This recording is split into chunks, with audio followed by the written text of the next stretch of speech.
Hello and welcome back to the Awakening Philosophy Podcast. My name is Jed. Hello, how are you? I hope you are wondering about something really meaningful to you and your highest goals, and especially yourself. Are you a self? Do you have a self? Is it different from myself? Is it different from the self of my stuffy here? How do you know? How can you tell?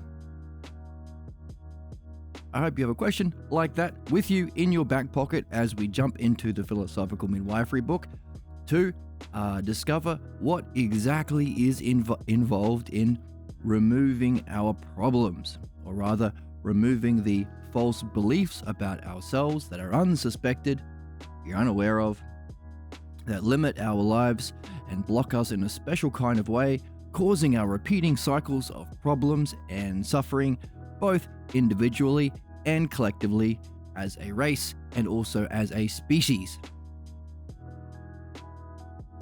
The Pathologos. Spoiler alert, it's the Pathologos. Not really a spoiler if you are watching along with this channel. We are in fact 4 chapters in to the book on understanding the Pathologos and exactly what is involved in removing it. Hooray! I'm cute. Like, it's cutie pie. And apparently Emma is also a cutie pie, which is important information for anybody who watches the Majority Report, which I think is a fantastic show, stream, YouTube channel. Check it out. Now, we are in chapter 4, which is the dialectic of philosophical midwifery. So, we should probably address quickly, first of all, that we have had a couple of days off from streaming because we did a big epic 6.5 hour stream. You're a fantastic moron. Oh dear. I didn't press any buttons. Apparently, my soundboard thinks it's important to tell me that I am a fantastic moron. I don't know why. Okay, I'll look at that later. We did a 6.5 hour stream,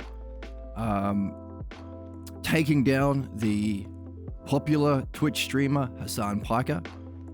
And as everybody knows, if you make slop content about Hassan Piker and you put his name in the thumbnail and a picture of his face and all that, then you will get hundreds of thousands of views.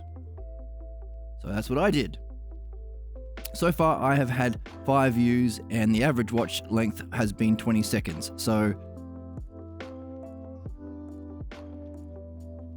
Is this chat full of dumb cunts? no, it's empty. It's empty of cunts. I had a few days off from streaming because I wanted that video to stay on the front of my YouTube page and my Twitch page for a while because it's a very important stream. It puts together everything that we have learnt so far in this channel. A brief overview of the metaphysics or the nature of reality that we have been learning through reading the Balboa version of Plato. And as we say, if you're not reading the Balboa translation of Plato, you ain't doing philosophy. For a very simple reason,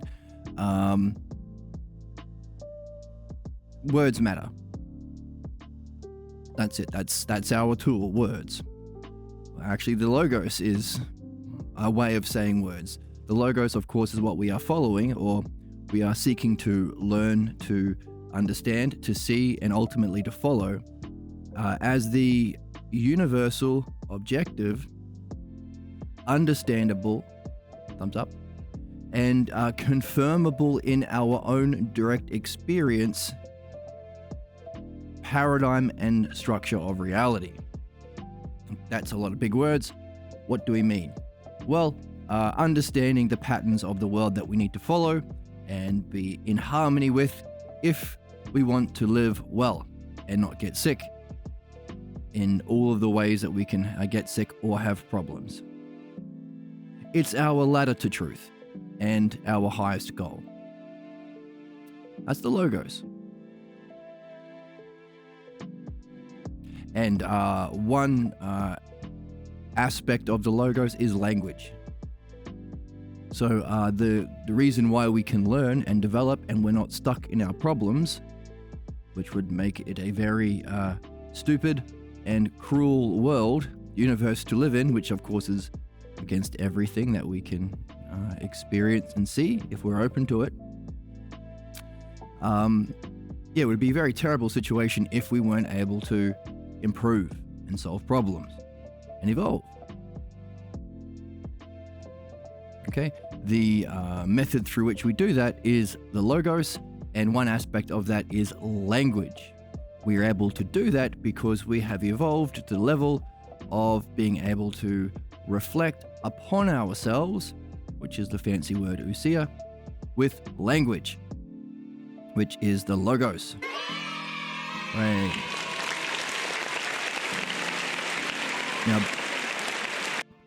Now, both of those words are Greek words, ancient Greek words, and we have to use them because we don't have an English equivalent, which is one of the problems that we have. How can you study something or look for something, understand something or use something if you don't have a word for it? Now the problem is, I have started to hear some people use the term logos, not ousia, but logos, in philosophy, YouTube content, in a bad way. I've heard Jordan Peterson use the word, oh dear Lord. Oh dear Lord. So we want to be really careful in what and how we use it and not use his personal false interpretations, of course, but also we want to keep an open mind ourselves because understanding the nature of the logos is exactly our quest. So I gave a bit of a working definition that we can use as we go, but really that's a question I've had for a very long time, for many, many, many years, and I'm still working on that one. And that's the game. It's not about having all of the right answers, it's quite the opposite. It's about seeking questions and puzzles. But this is probably the stupidest, craziest example of this little kid style lying I think I've seen on this channel thus far. Okay, having issues with my soundboard. As you can see, I didn't press anything there. And Arun Brown decided to tell me that I was lying for some reason. Check out his YouTube channel. He's a pretty good content creator himself. RM Brown. Let's see if I can fix my soundboard so that doesn't happen. Okay. Let's see if that fixes things. So, what were we talking about? The logos? Right, having a question, keeping an open mind. To carry a question, a meaningful question like the logos, or the one that we opened with, what is the self? How do you know what the self is? And all those sorts of questions. To carry a question like that is to be on a quest. And as we have been reading in the Meno, the state of mind and the state of being that you are in, when you have a question like that, is tied to the excellence of the self, virtue. So very different than what we are taught by the grifters who claim to be experts like Peterson, like all of the people who claim to be experts of the soul and society and want to be have jobs as politicians. Very different from the way they present themselves and the way they present knowledge, wisdom, and virtue, that is having all the right answers. Same thing with our education system. Our education system, of course, is in the Roman tradition, which is the tradition that is a counterattack to our true spiritual and intellectual tradition, which is the golden age of the Hellenic tradition of the ancient Greeks. Socrates, his teachers, Parmenides and Diotima, who was a lady.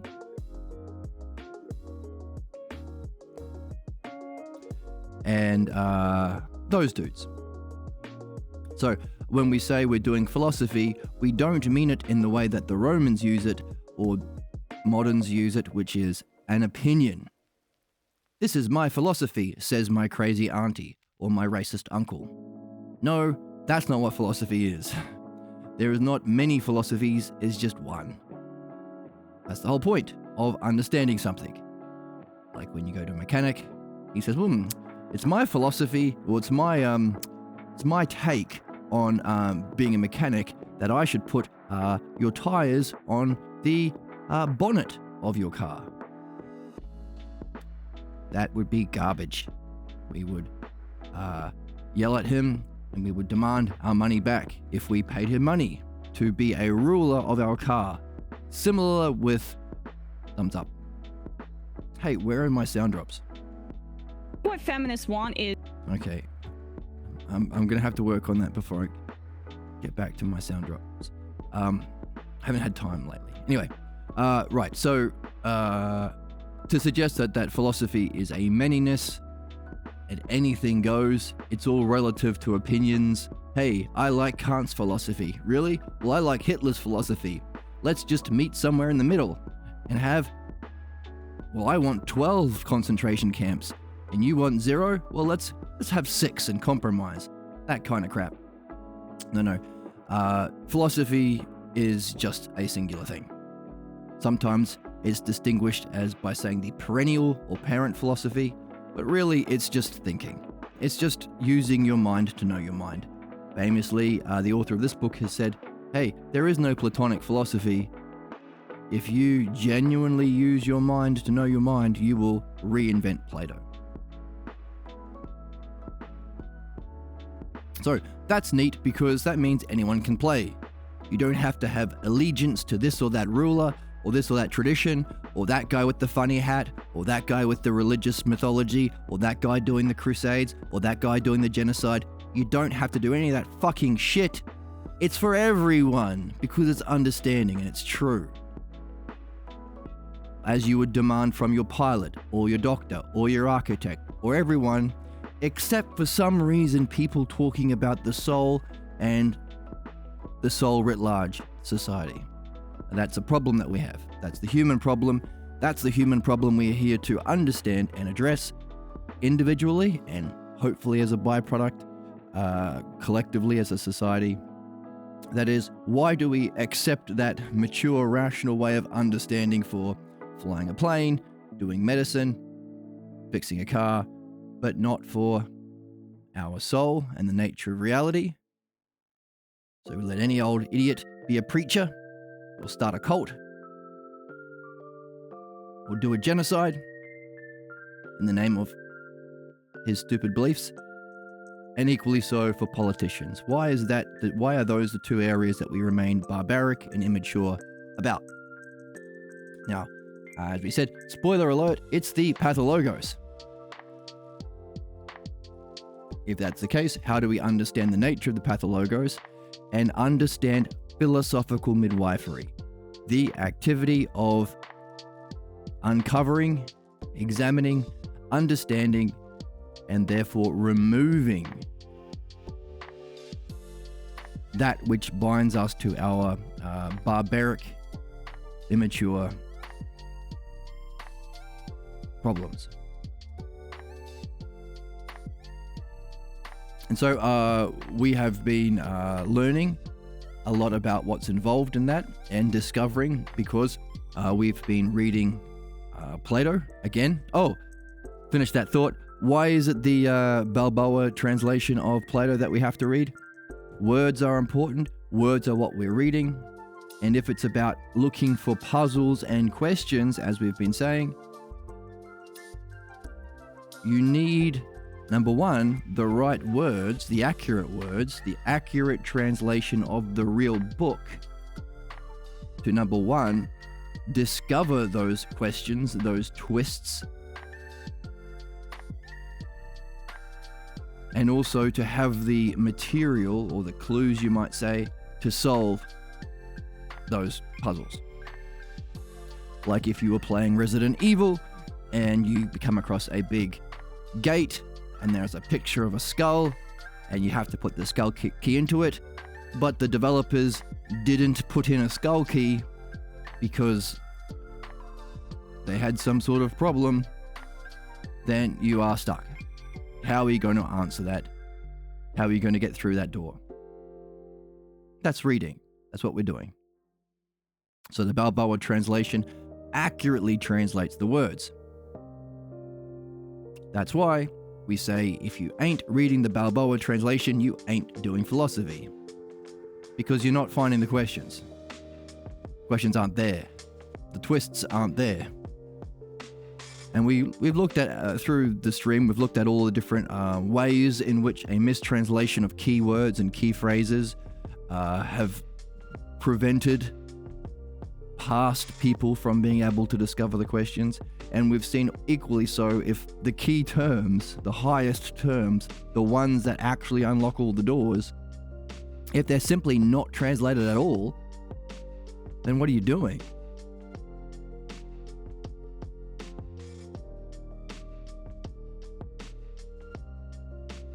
The good thing is we don't have to get butthurt about having crappy teachers in the past. That's the game. We're in our problems because we have a series of crappy teachers. Who cares? Why stay loyal to ignorance? Yeah, our parents were crappy teachers. That's where we developed our pathologos. So what? We're going to stay loyal to our parents, or loyal to Hitler, or loyal to Trump, or loyal to our past teachers, or loyal to our philosophy lecturer, or loyal to our preacher? Why? That's stupid. Don't be stupid. Instead, figure out the shit they told you that was wrong, or the false conclusions you came to that have been causing your problems, and drop what's false and discover what's true. That's the game. So, to drop what's false is what we are learning here. As Pathologos blocks you from reason and evidence, you are going to be blind from the exact material and puzzles you need to solve the mystery, to get through the gate in the video game of your problems. So we talk about this being the human quest. All other video games or movies or stories are just shadows of this, the archetype, the paradigm, the model of the human quest.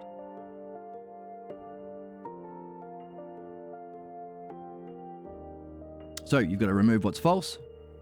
That's what we're doing here. You have to then use that freedom from that blind, unsuspected loyalty blocking you from your development.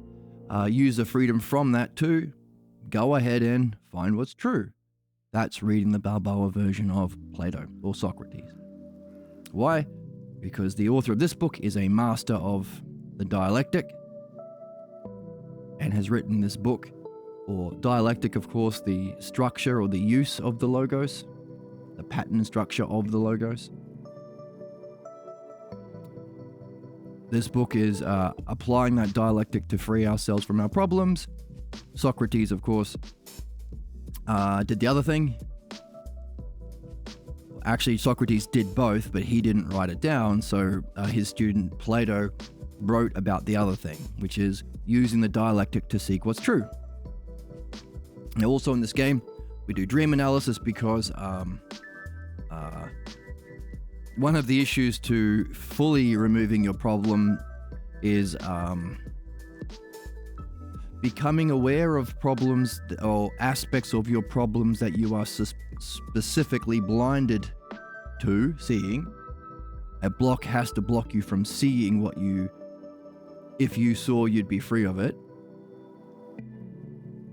But also, one of the, as we've been reading, one of the aspects of having a problem is amnesia. We forget.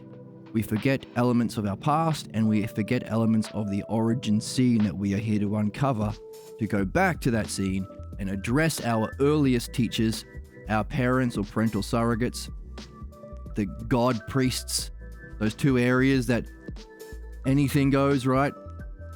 Priests can say any old bullshit, and isn't everyone entitled to their own religion?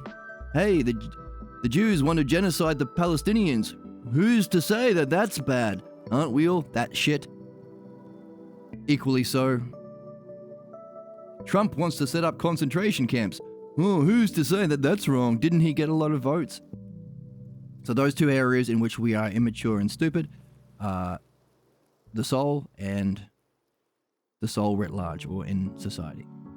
So our parental surrogates were our earliest models of that, which is why different cultures are attracted to different kinds of tyrants. The Germans had their Hitler, the Yanks have their Trump, what's the word for Russians? Ruskies? The Ruskies have their Putin, and so on.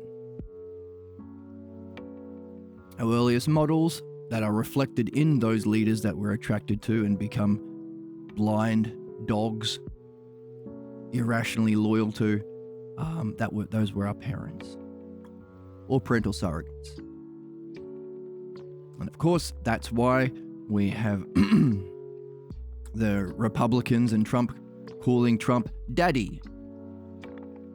They're trying to tap in to what maintains our problems. That's why media and sporting figures will say things like, family is the best and family is the most important thing. Bull fucking shit. What if your family were racist? What if your family were murderers? Think about it. It's a stupid thing to say.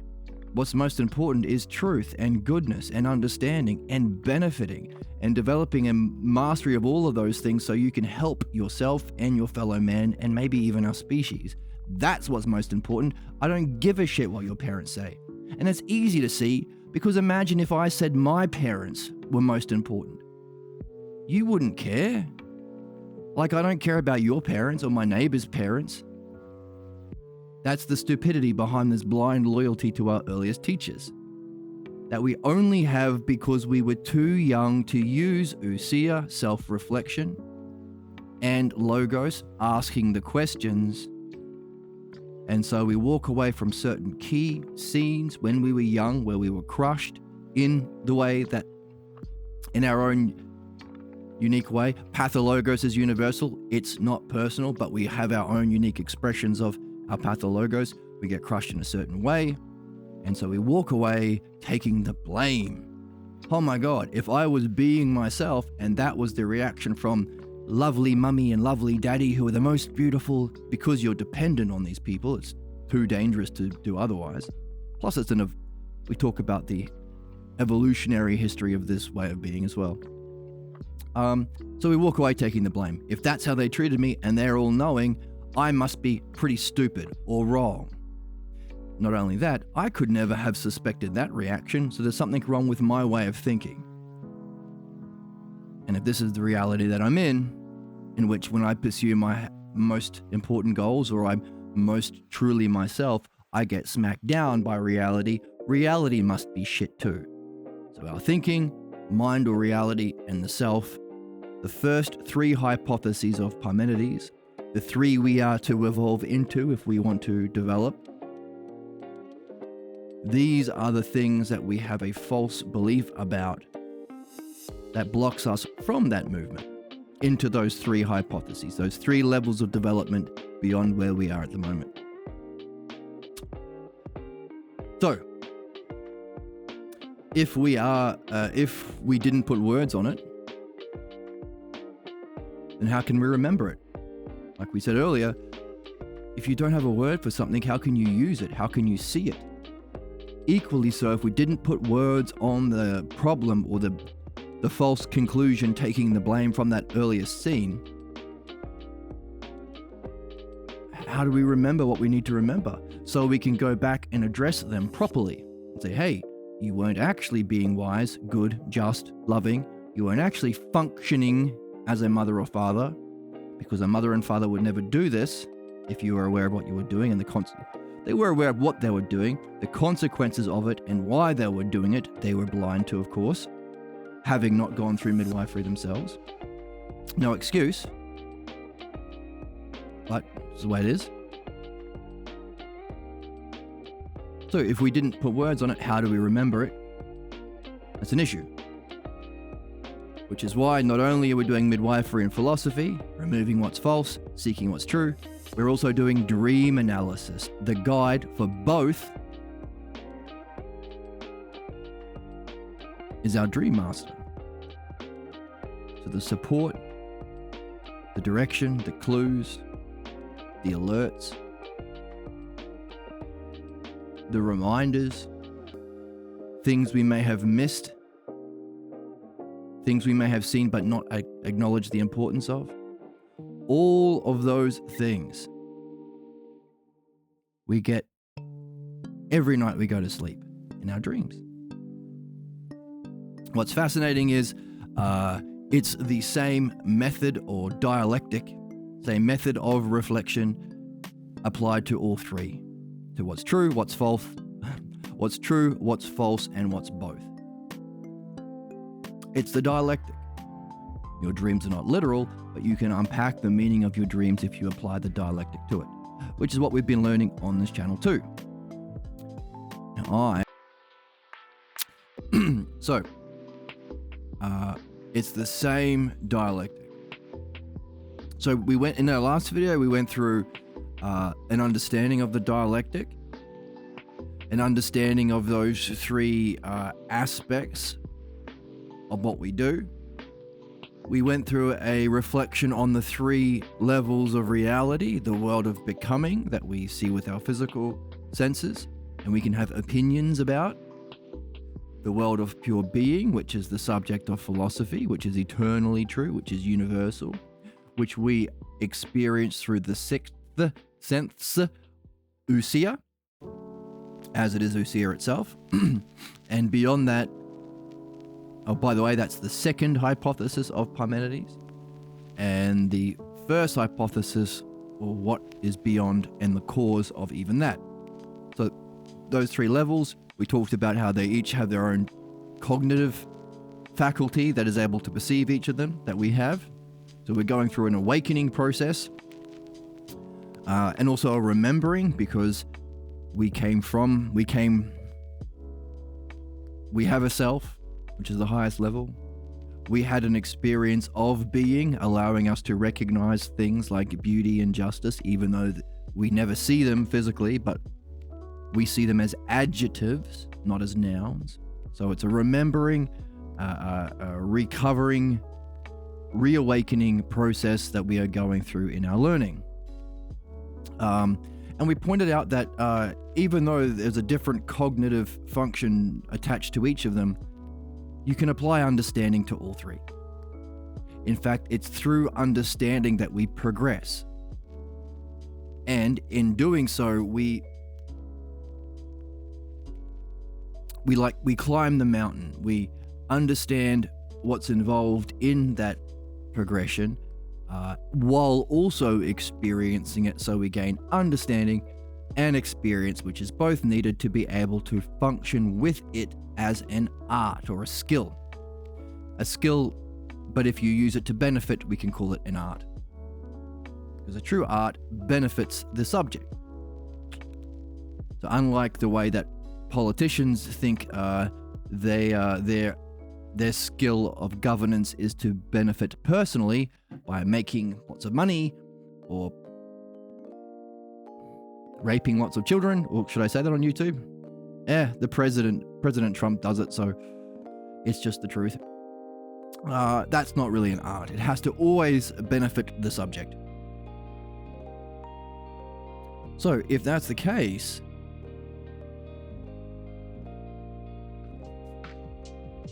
then we can say this single art that unifies all three levels of reality, all of the cognitive functions we go through, necessary to function skillfully and artfully, necessary to benefit ourselves and others. We can give a single term: love of understanding, or philodianoia. Dianoia, the kind of understanding that applies to every realm. There's not understanding how to ride a push bike. It's a different kind of understanding, which is why we need the Greek word dianoia. So we have the love of wisdom with philosophy. Before you awaken to that study, you have a love of learning that gets you interested.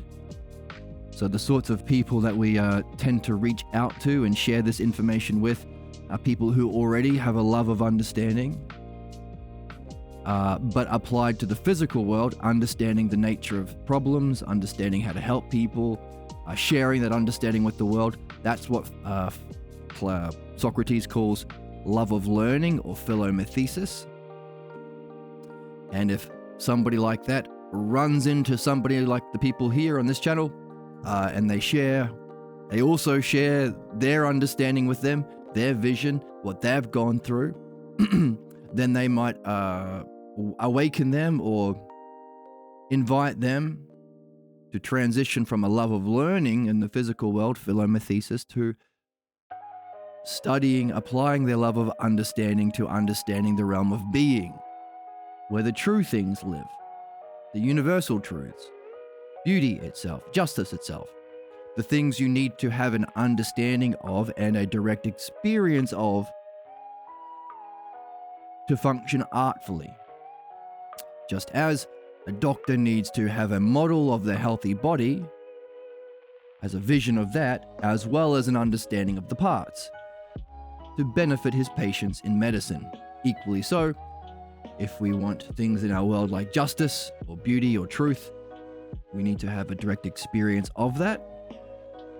That's that's Sophia, or wisdom, or nous, knowledge, along with an understanding. There's our dianoia. So that's the upgrade. Oh, thumbs up. The upgrade from, let's open up a little bit more. Go away. The upgrade from philomethesis, love of learning, to, let's access compressor. Let's try that and try this. How's that going? Wow, it's a bit better. A bit loud though. How about we do this?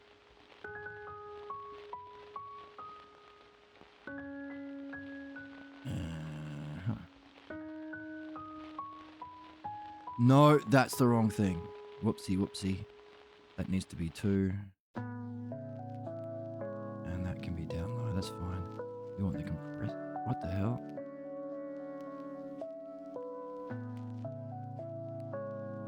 Ah, I see what the thing is.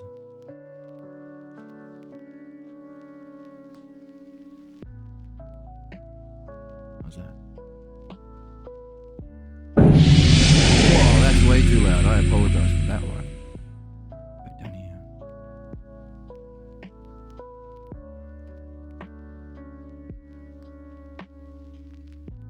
And then this we can go back to 0.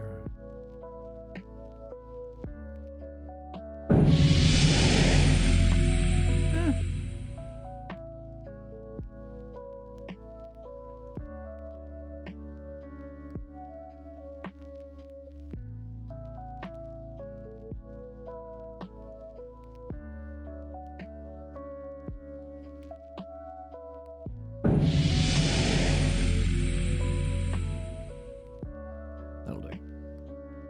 So, this introduction or sharing or human encounter with somebody else who's doing their best to share their own development can invite, or what we call in the hero's journey, as this is the archetype or the quest, the real quest that everything else is a shadow of, the call to adventure.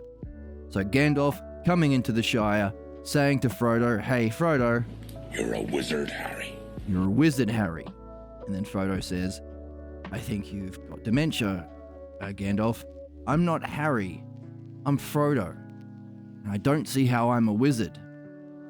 And then Gandalf will apologize for saying the wrong button, and he will say, I'm looking for someone to share in an adventure.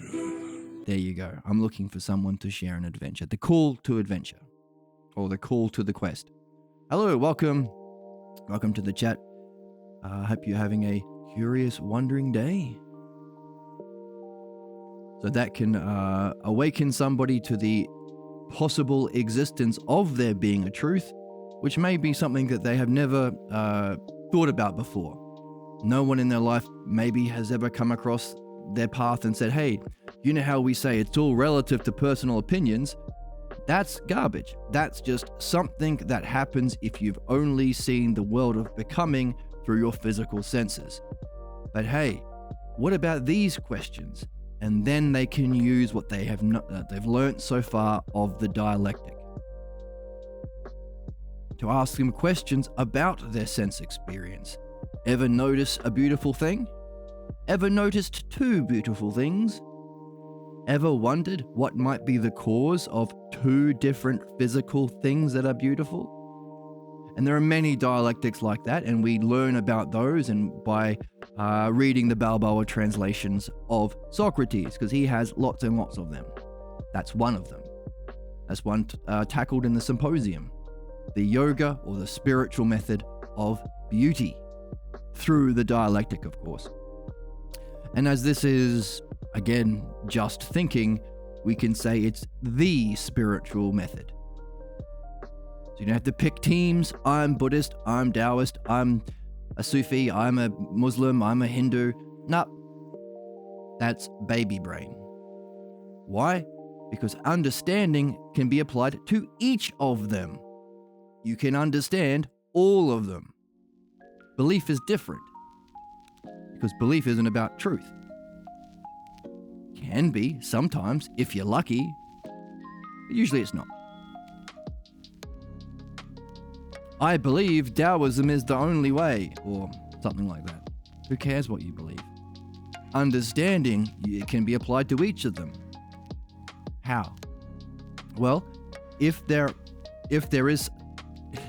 reality is understandable, or if the soul, or if the psyche is understandable, then there should be levels of development that can be hierarchically arranged and understood why they are hierarchically arranged, matched with a corresponding state of mind, because we're not computers, such that you can recognize, oh, you're a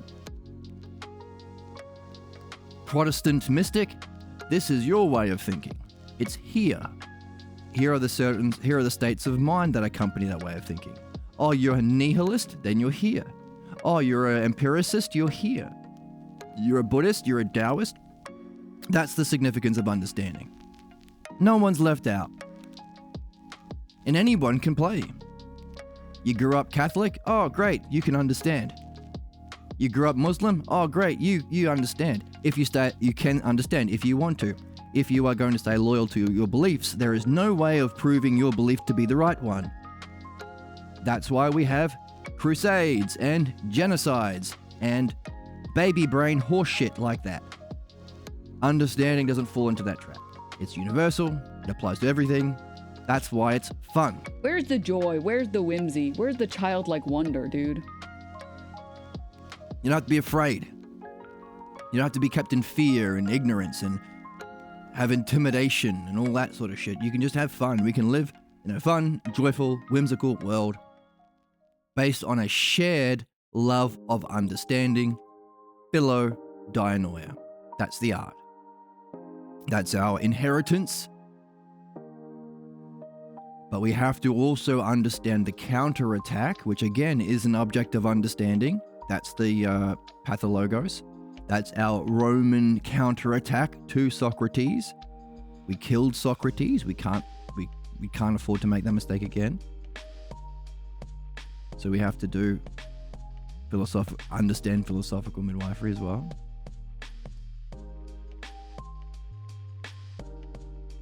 So that's the human element. Sharing your, seeing your vision, your understanding as best you can, with the right sorts of people, of course. People who already have a love of understanding, a philomethesis, a love of learning.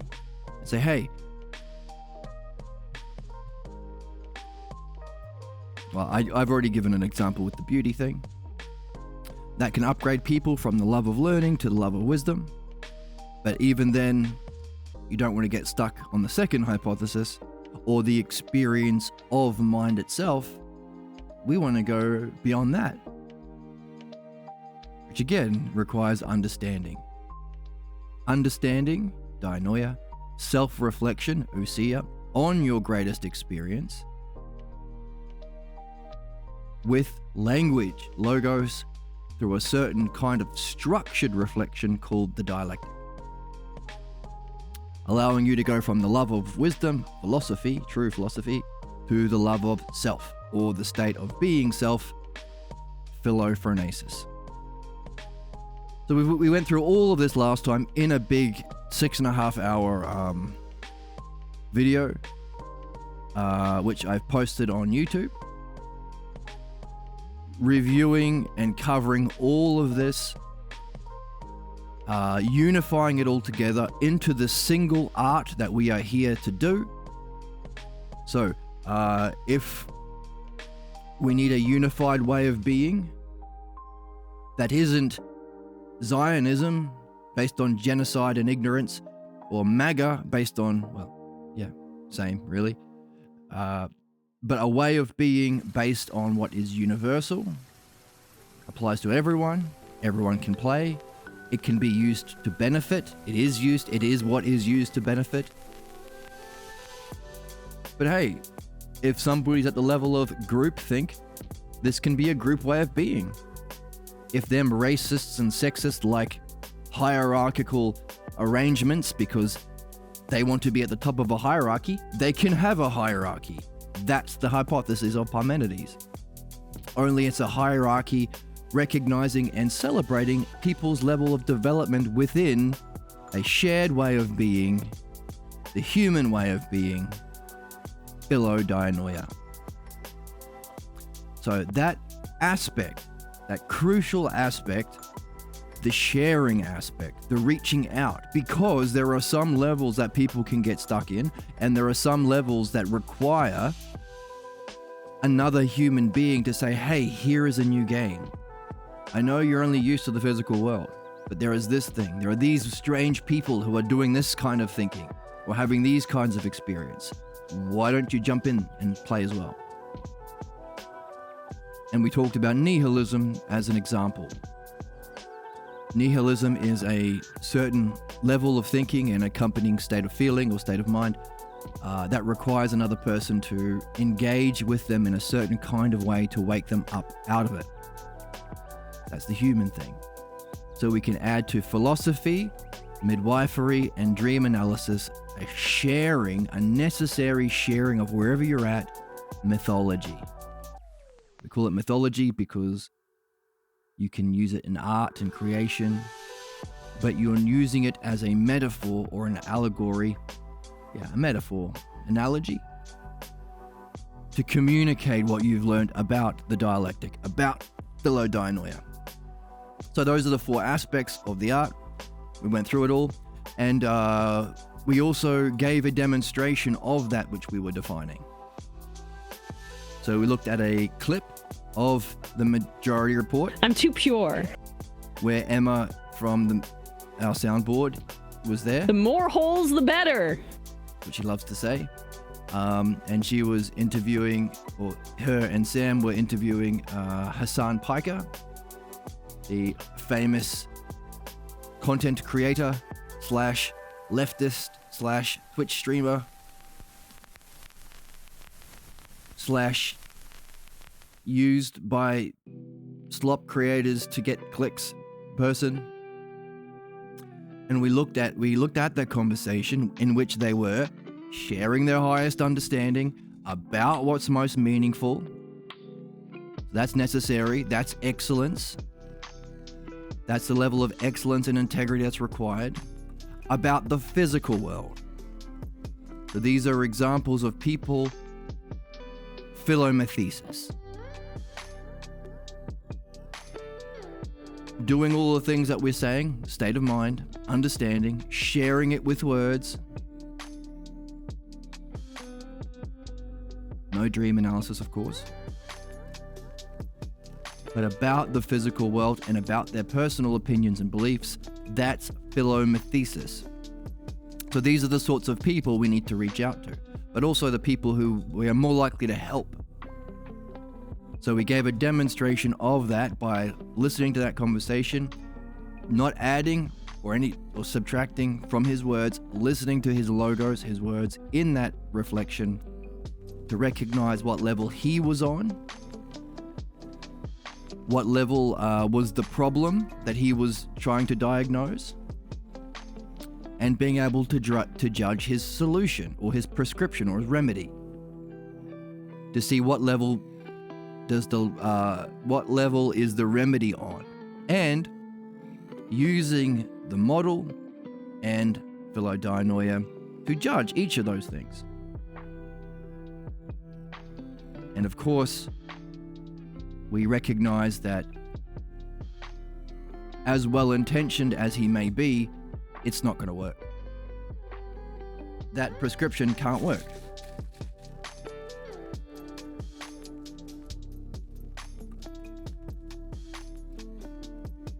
Not only that, he doesn't have the skills required, or the let's say skill, to see why it won't work.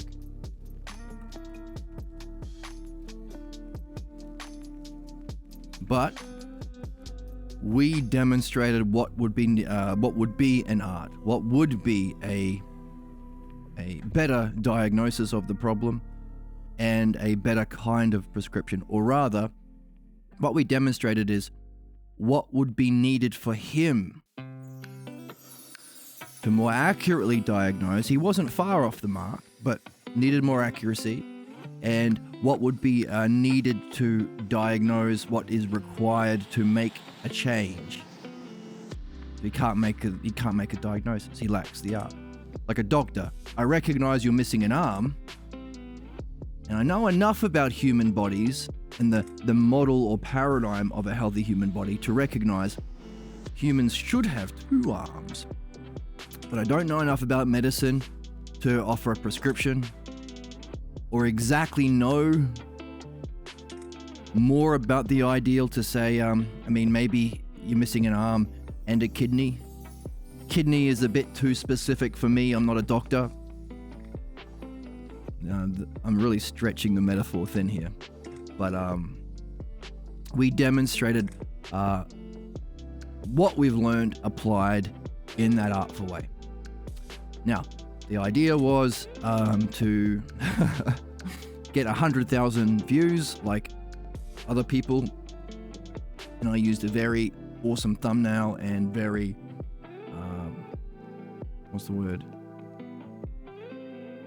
engagement-seeking title.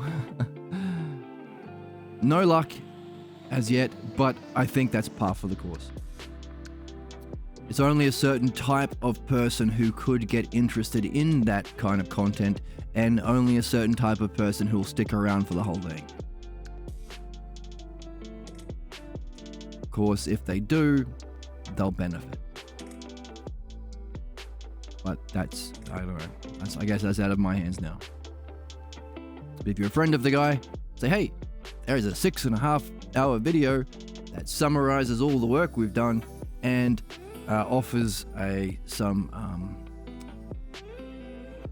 help, guidance, assistance in what you're doing. Maybe check it out. Thumbs up. Wow. He'll say 6.5 hours. That's crazy length. And then we can say, actually, don't you stream for like 12 hours a day? Don't be a hypocrite. Watch the thing. And he'll say, I don't know, whatever he'll say. And then we'll say, exactly. You don't want to do it. You don't think it's worth it. That's your problem. By the way, that problem that prevents you from having a look at this 6.5-hour stream dedicated to fucking you, helping you, that you're ignoring, the reason you're ignoring it is exactly because of the level that you're on. Maybe you want to look at that, understand that level, and see why you don't want to look at it. Or, after doing that, he might go, yeah, that kind of makes sense, I suppose. Yeah, I mean, if we all have levels, and I recognize that because I've got a lot of friends, and I talk about politics, I see people stuck on their level. And I myself pull out my hair saying, if only you'd listen to me, you'd be able to move to a better way of thinking, but you seem to be stuck. I recognize that. But still I don't want to. Then we can say, oh, by the way, that's part of the game too. That even with an understanding, even with that information having been shared, if you are still unwilling to follow reason and evidence that benefits, that's exactly what we do here in philosophical midwifery. We look at that as the exact content we want to surface so we can do philosophical midwifery. That's exactly why you haven't had success in making America a better place, in turning around fascists or conservatives or Nazis or MAGAs. Because you haven't acknowledged that there is another part. It isn't just understanding. We're not computers. There is a certain class of belief that blinds us to the evidence and reasoning. That's the pathologos, and the only way out is through philosophical midwifery. That's not an opinion. That's just a fucking thing. Like, if you've got a broken gasket, there's only one way of fixing your carburetor. It's to get a new gasket. If you're a pilot and you want to move left, there's only one way of doing it. Not because the pilot loves it, or because he's selling a course on how to turn left, or because his mummy and daddy was a left-turning cult. It's just the facts. It's just true. Which is wonderful, because you don't have to believe it.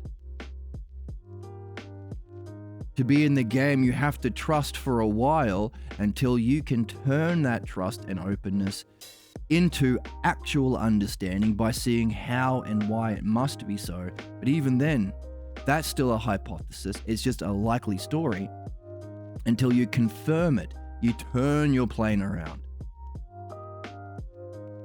That's midwifery. You don't have to believe it, just do it. Try it out. And of course, if you have success, in the same way other philosophers have turned around to people like you, lovers of learning, philomathesis people, if you have been awoken to the game because you have seen for yourself the significance and benefit of it, then maybe you turn around too and share what you took, what it took for you to go through it. By the way, you're a content creator. You probably do that very well. Mythology.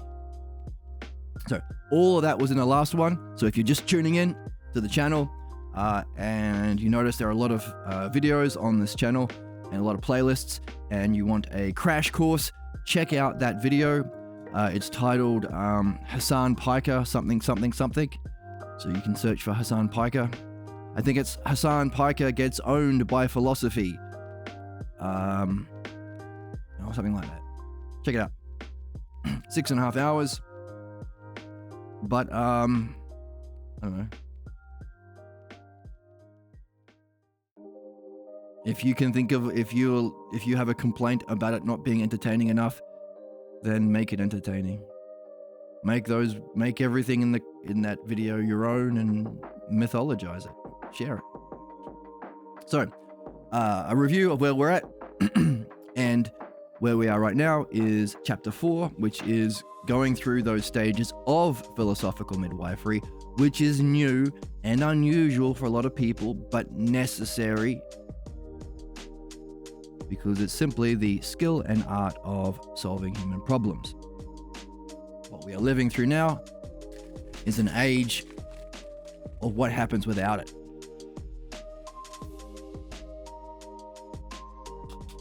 Which began with the Dark Ages, or rather, a few hundred years before the Dark Ages, with the death of Socrates, one of the last philosophical midwives.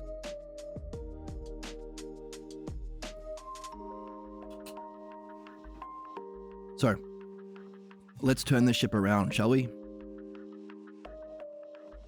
And also, let's turn ourselves around by reading. Let's jump in.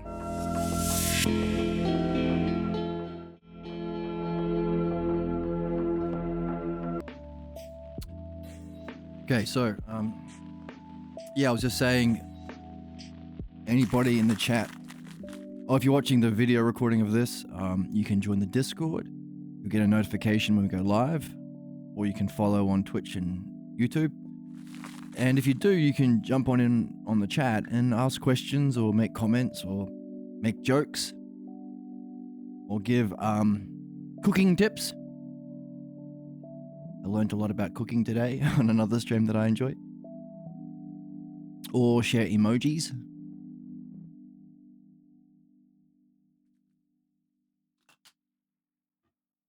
The whole point of this channel is to make our job here, our quest, fun. Where's the joy? Where's the whimsy? Where's the childlike wonder, dude? Speaking of fun, we have gotten through the first 3/4 parts, stage 1. So reminder, how do we move from right opinions to understanding? You have to look for the structure of the dialectic. Definition, demonstration, division, and conclusion. Conclusion has 2 parts. But that's going to apply differently to different things. Like, that'll apply differently to music as it will to philosophy. And differently to midwifery and philosophy. So, midwifery is going through your own personal evolution. So while, yeah, it's what a human being has to go through. Hey, we have someone in the chat. Hooray, hooray, hooray. Let's read it. Hello, nice summary of the previous chapters and very stimulating comments. If I might make a remark, you might. Let's see. It would be nice if you could show those words that you are focusing on, both in English and Greek. But it might be too much work. Which is understandable. I find it interesting. That's a very good point. Yes, yes, yes. This is why we say, if you ain't doing the Balboa translation of Plato, you ain't doing philosophy. Let's do something strange and bring up an example of what we do when we read. So we do 3 things. We do midwifery, which is today's stream. We do philosophy, where we read a Platonic text, which is a dialogue that Socrates had with someone. Excuse me. And we do dream analysis. Dream analysis is that same dialectic applied to your dreams, so you can connect with your guru, your guide, which will guide you in doing both. It'll help you in your reading. It will help you in your midwifery. So I'm going to open a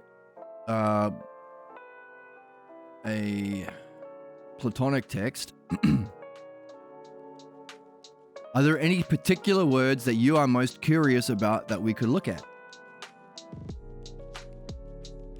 The ones I've thrown out today. Ousia. Self is a big one. Self is the big one, really. So the aspects of pure being that we apply the dialectic to in philosophy to gain an understanding of, but also to prepare our own mind to experience directly. There's no use just understanding that beauty itself exists, or the not beauty applied to a thing, but beauty itself. It's no good just hearing that it exists and understanding it. You want to go to the party yourself. So, self-beauty is what they call beauty itself in the Greek. Self is like an honorific. But we study it so that you can actually awaken your ousia or your nous and check it out. And if you have had an experience, go into it in greater depth or stay in it longer. And we also use it as a model in our beautiful creations. So, for example, in midwifery, we challenge our earliest models of beauty that we thought were beautiful because we were too little to know any better, and compare it to what we've been learning about beauty itself or experienced about beauty itself. So, autos is a big one. The different aspects of it we call the selfers, because they have that honorific, like Mr. Smith. Mr. Jones. They're Misters, self-beauty, self-justice, self-wholeness, self-infinity. They're selfers. So I'll pull up the text of... We're reading the Meno. We've pretty much got to the end of it. So we're wondering about what text we're going to read next. I'll pull up...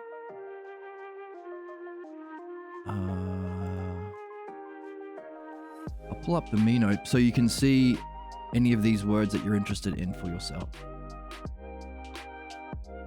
To see why we read the way that we read. Now, where is my scroll? Here we go. Properties. Meno. Here we go. You mentioned nous. Wow. And I was intrigued about that. Should be like philostasis or something. I didn't really get how it should be spelled. Oh, philophronesis. That's a big one. Right. Very good. So, the physical world of becoming, because everything's changing here, we see through our physical senses. But the ousia, the capacity of our mind to turn around and know itself, away, separating from our physical senses, or leaving Plato's cave, to use his analogy, allows us to experience mind itself. That's called intelligence itself. So the more we share in that, in being, it's not becoming, it always is, it's eternal, the greater we have intelligence ourselves. We become more intelligent. We're sharing in intelligence. That's called nous. Now, that's normally the focus of the dialogues, but Socrates is really clever and smart. He's like so he also points to a deeper question: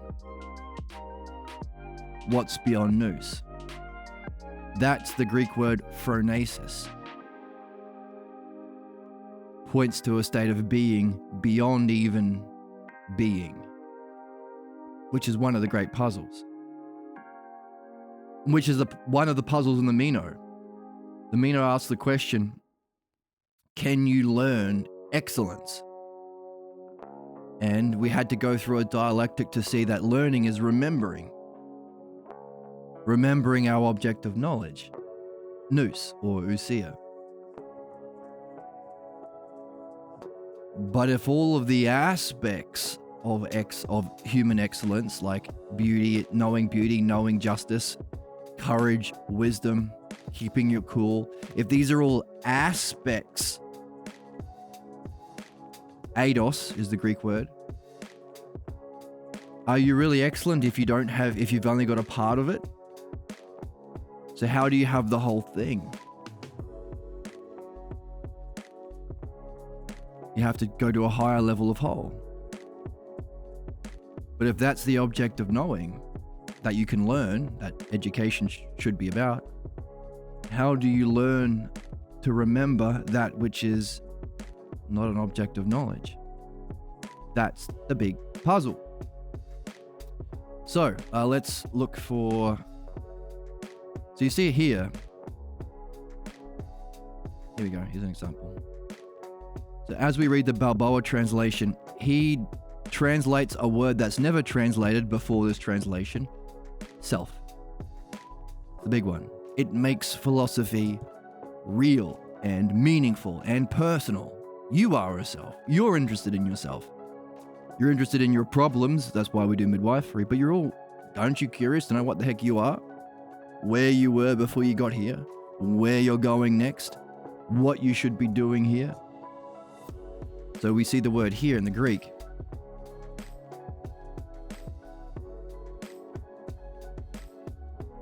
And we can look it up because there is a free Greek lexicon that we check out online if we're stuck.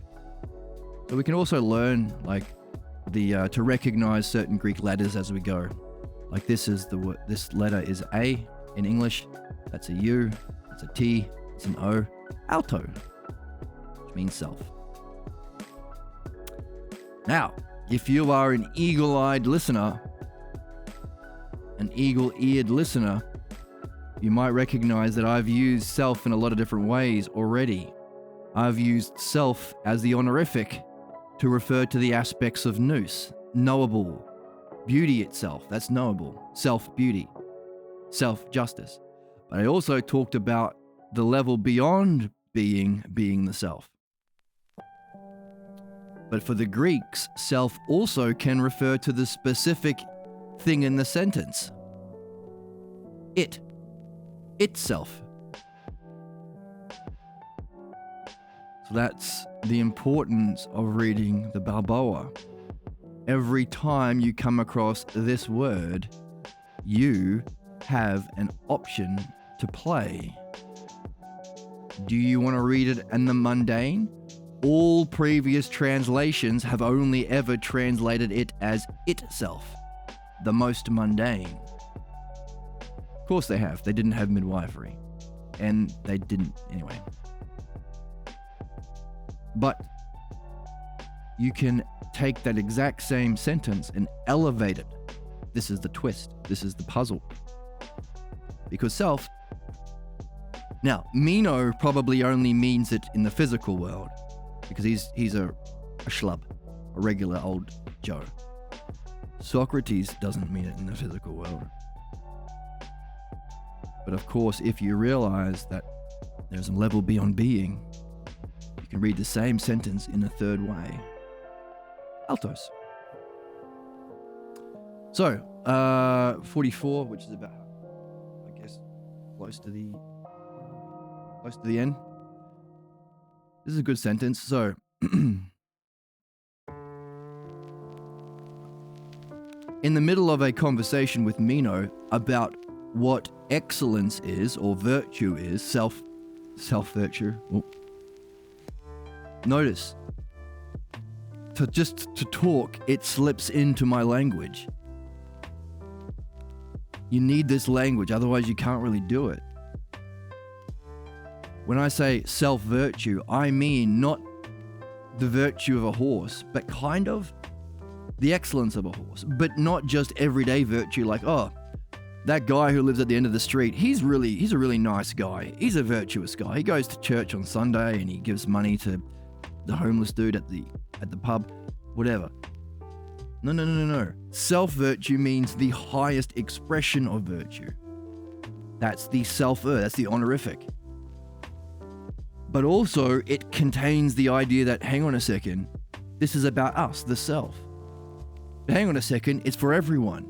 No one gets excluded. Therefore, it's our purpose or destiny of man. All of us. It also implies, hang on a second, you probably want to go beyond the honorific. But hang on a second, everything you see in the physical world, isn't this can I say, hey, this Duffy herself? Me, myself? You, yourself? Don't we apply self in everything physical? All of these puzzles and way of thinking and maybe even way of seeing requires this language. Equally so, reading requires the word. You can't play Resident Evil that needs the blue key to open the blue door if the blue key hasn't been included in the game because the programmers have been silly.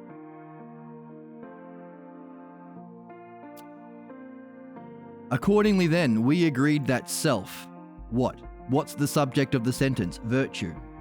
That self was neither teachable nor mindfulness. First level of reading. Second level of reading. We agreed that the honorific, the eternal virtue that applies to all selves, was neither teachable nor mindfulness. No. Go one higher. We agreed that the self. Does that mean that virtue is tied to self? Beyond, because hey, if you can experience the greatest possible experience, pure being, some people call it enlightenment because they can't imagine a greater experience. And they're right. But isn't there somebody having that experience? Wouldn't that therefore be more profound, more prior? Let's keep reading. Didn't we agree that self was neither teachable nor mindfulness? Now, why has it got a capital M here? And why is it in purple? That's because we're reading the Balboa. When we come across a word like that, we look underneath. This O with a line means pH. Oh, and you can you can copy it and paste it in Google and it will tell you how to say it, and then you can paste it in Perseus. Has a ancient Greek to English translation. But this one we're familiar with because pH, this P here means R, this O means O. This R you can imagine, just imagine taking the little lip of the P away, you can see the R. This V is an upside down N. Yeah, O-N. I don't know what this one is, I forgot. Okay. Oh, just get rid of some spam.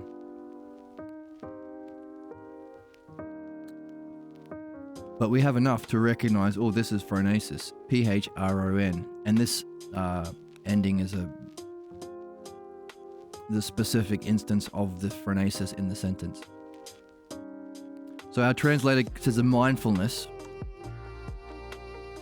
because he also wants everyone to read this book, and if he put phronesis in, he's worried that people will get scared off. But he keeps it in purple and he puts a capital letter and he keeps the Greek. So what? Didn't we agree that self, virtue, was not teachable or phronesis? That state of self beyond being.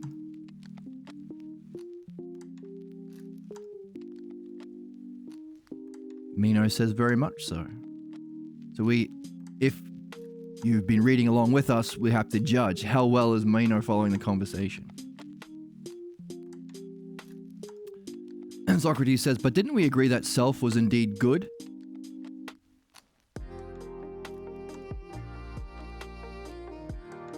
Good is one of those words that can be applied to the higher self. Socrates' teacher Parmenides called it the one self, but when Socrates talks about it, he usually calls it the good self, like in the Republic. So, that's an example. Now, the whole point is not to have all the right answers, but to get puzzled about something. Get puzzled about a word that goes beyond our physical world. Because that's the object of our dialectic. That's the training. But also, that's what makes it a spiritual thing or a psychic thing or meaningful to you as a consciousness. Because if you are applying the dialectic to these sorts of questions, number one, because you are carrying it as a question, as a puzzle, that's what it means to be on a quest.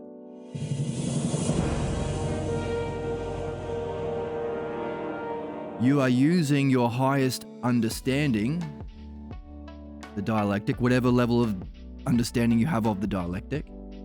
You are genuinely curious about it. There's your motivation. If you're doing this activity and applying the dialectic to it, you have sustained focus. Sustained focus on an object that transcends the physical world, using your highest vision, your highest level of integrity of reading, and your highest understanding.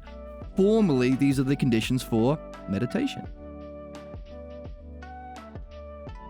All other yogas or meditations just take bits and pieces.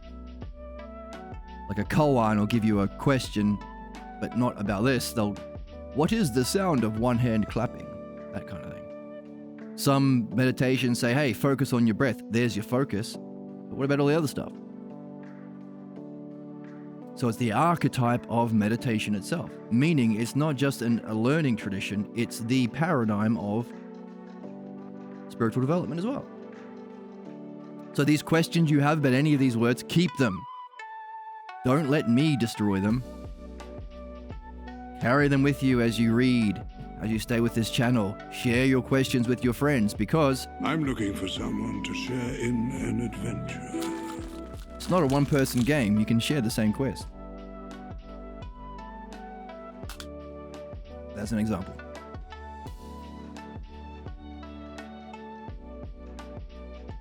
Feel free to... Any follow-up questions, or... Are you puzzled? Do you have a question? Any of these words stick out? Like really grab your focus?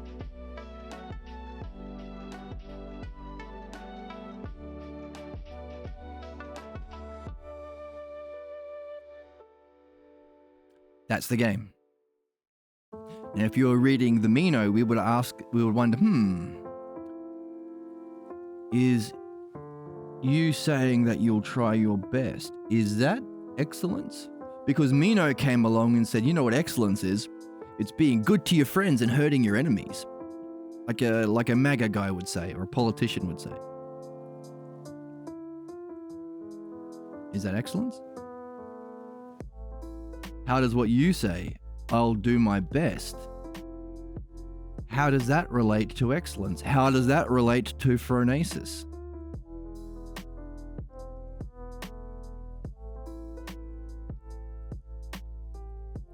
Take that question, add it to your question, and if you want to go into the Meno, there's a playlist on YouTube that you can check out as we go through the Meno step by step. You can go through it at your leisure. And at the bottom of all of the videos, there's a link to the Balboa translation of the text, so you can also read along. But yeah, good questions.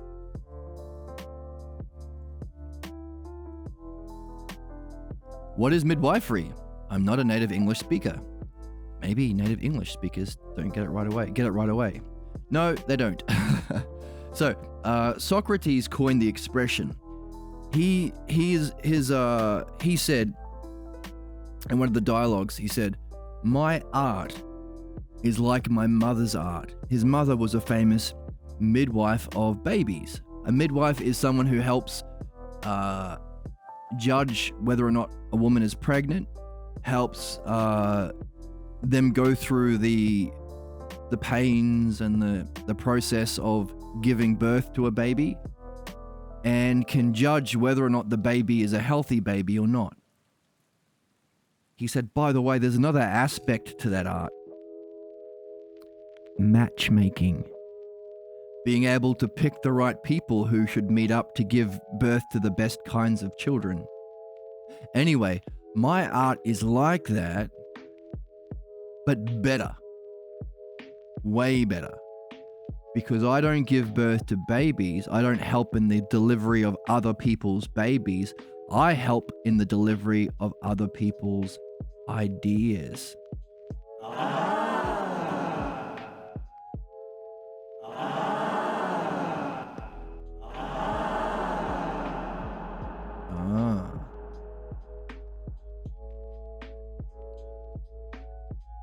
So what we are doing here is, recognizing that, hey, if everything we've been talking about is what every human being has to do if they want to discover the true nature of self, reality, the meaning of life, where they came from, where they're going, what they should be doing while they're here, what intelligence is, all of these things that would be the most rational things to ask, the most basic stuff. Hey, if you woke up in a video game, what's the first thing you'd ask? Where am I? What's the goal? Where did I come from? How did I get here? What's the goal of this game? How do I win? All of these things seem the most normal and rational and necessary. But how many people are doing it? Well, you can see how many people are in the chat.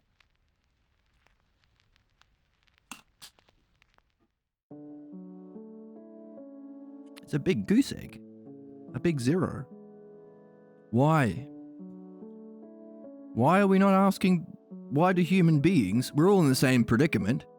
We all woke up in this game. Why is no one asking what's most basic and rational? Yeah, well, there's you, yeah, apart from you. You're a weirdo. Like you and me, we're the weird ones, but apart from us. Why is nobody going through what's needed to discover the nature of self?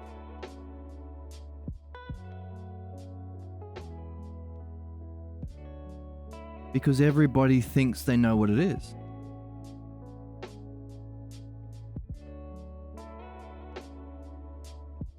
You know how many people I've shared this with in my life?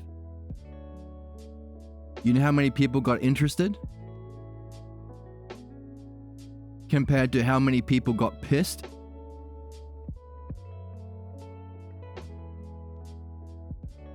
Because everybody thinks they know.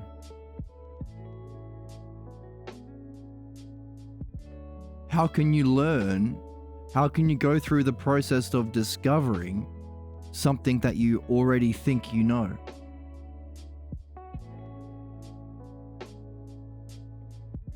And the most ignorant and harmful and cruel are more certain in their ignorance. We call it the Dunning-Kruger effect, or fascism, Nazis, MAGA, conservatism, right-wingers. People who are tied to religious beliefs. Yeah, these are the people who do crusades and genocides and wealth inequality and capitalism and fashion. The worst, most inhumane ways of treating ourselves, the self, are people more certain they've got it all figured out. They know what the self is, like Meno. Meno's first question to Socrates wasn't, hey, what's excellence or virtue? His question was, how do you teach virtue? Different question, isn't it? What does it presume? What does it presume he already knows? So what? So to get into the game of philosophy, to get into the game of evolution or growth or spirituality, or simply becoming a good person and being able to benefit yourself and your loved ones, you can't play unless you are addressing what you think you know about yourself. Because you can't have your false belief about self at the same time as the true knowledge of self. Because the false belief always diminishes the self. You're not good enough, you're inadequate. Keeps you wrapped up in your repeating cycles of failures, of problems, your negative states of mind, the negative self-talk, our distractions that we have, our fantasies that we have. Our dreams are about our negative view of the self.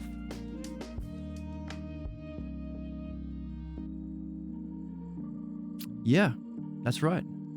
It's tough. But if somebody is seeking their most meaningful goals, for them, then if they keep trying their best to get their most meaningful goals, they will hit blocks. But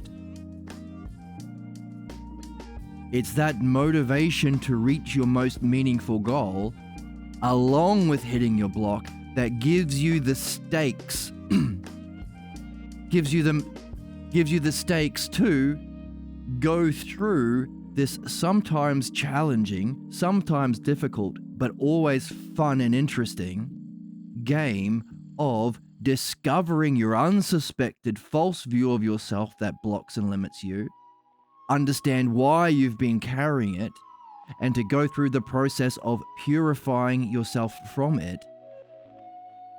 Because that's challenging, but if you have no goal, you won't do it.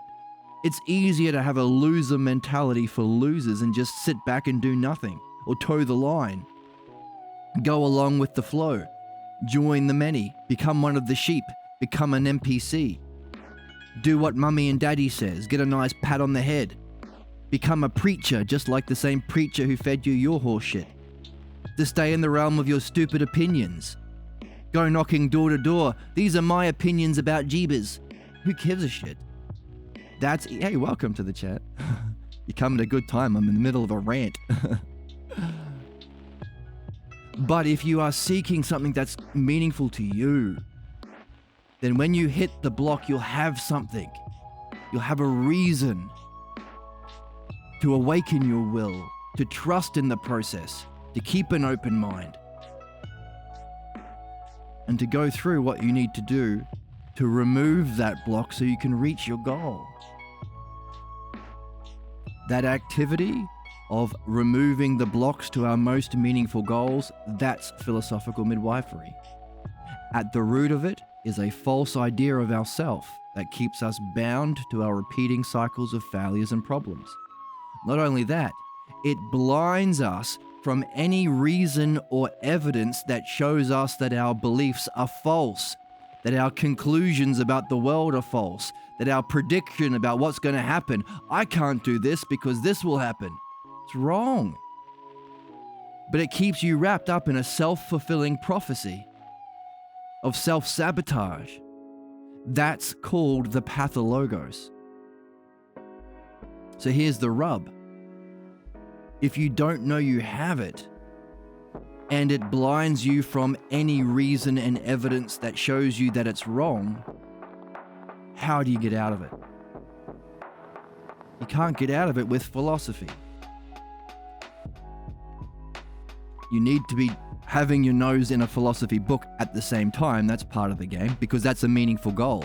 And it gives you an understanding of the things that you are challenging in your pathologos.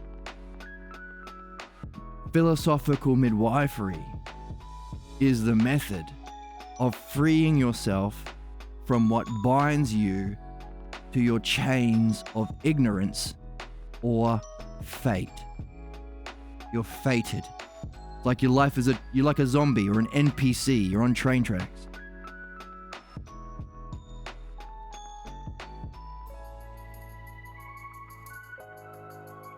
But if you free yourself from fate, you are open to discovering your true purpose or your destiny. Fate or destiny. That's the game. And I'm looking for someone to share in an adventure. I'm looking for somebody to share an adventure, says Gandalf. Welcome, Genevieve. How are you today? What question do you have about the self today?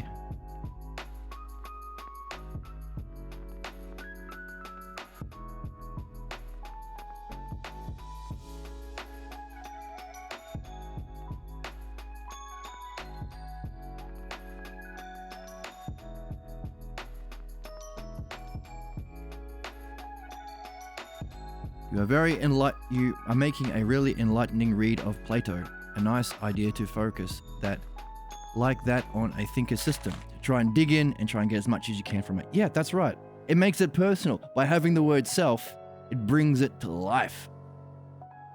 And by the way, he writes like the greatest film director. There are twists.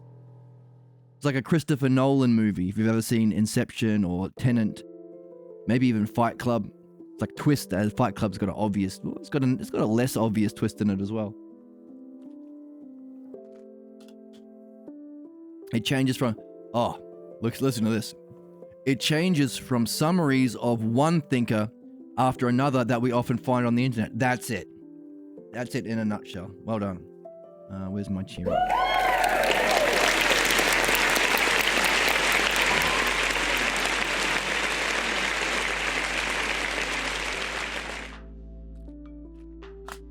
That's it. You could say all we're really doing on this channel is learning how to read. Because what they teach us at school isn't reading, it's called interpretation. Which means to add stuff that isn't there or to leave out stuff that is there, or like you say, to get somebody else's personal interpretation. That's the Roman tradition. The counter-attack to the Hellenics. Just as you gain insights, as you gain development about the Logos, about the Self, about Phronesis, about Usia, about all these wonderful things in the art of loving understanding, philodianoia, that's the name of what we do, loving understanding, philodianoia, your pathologos fights back, wants you to give up your insights, give up the whole system, to attack the person. Socrates was an idiot. Jed on his crazy Twitch channel, he doesn't know anything.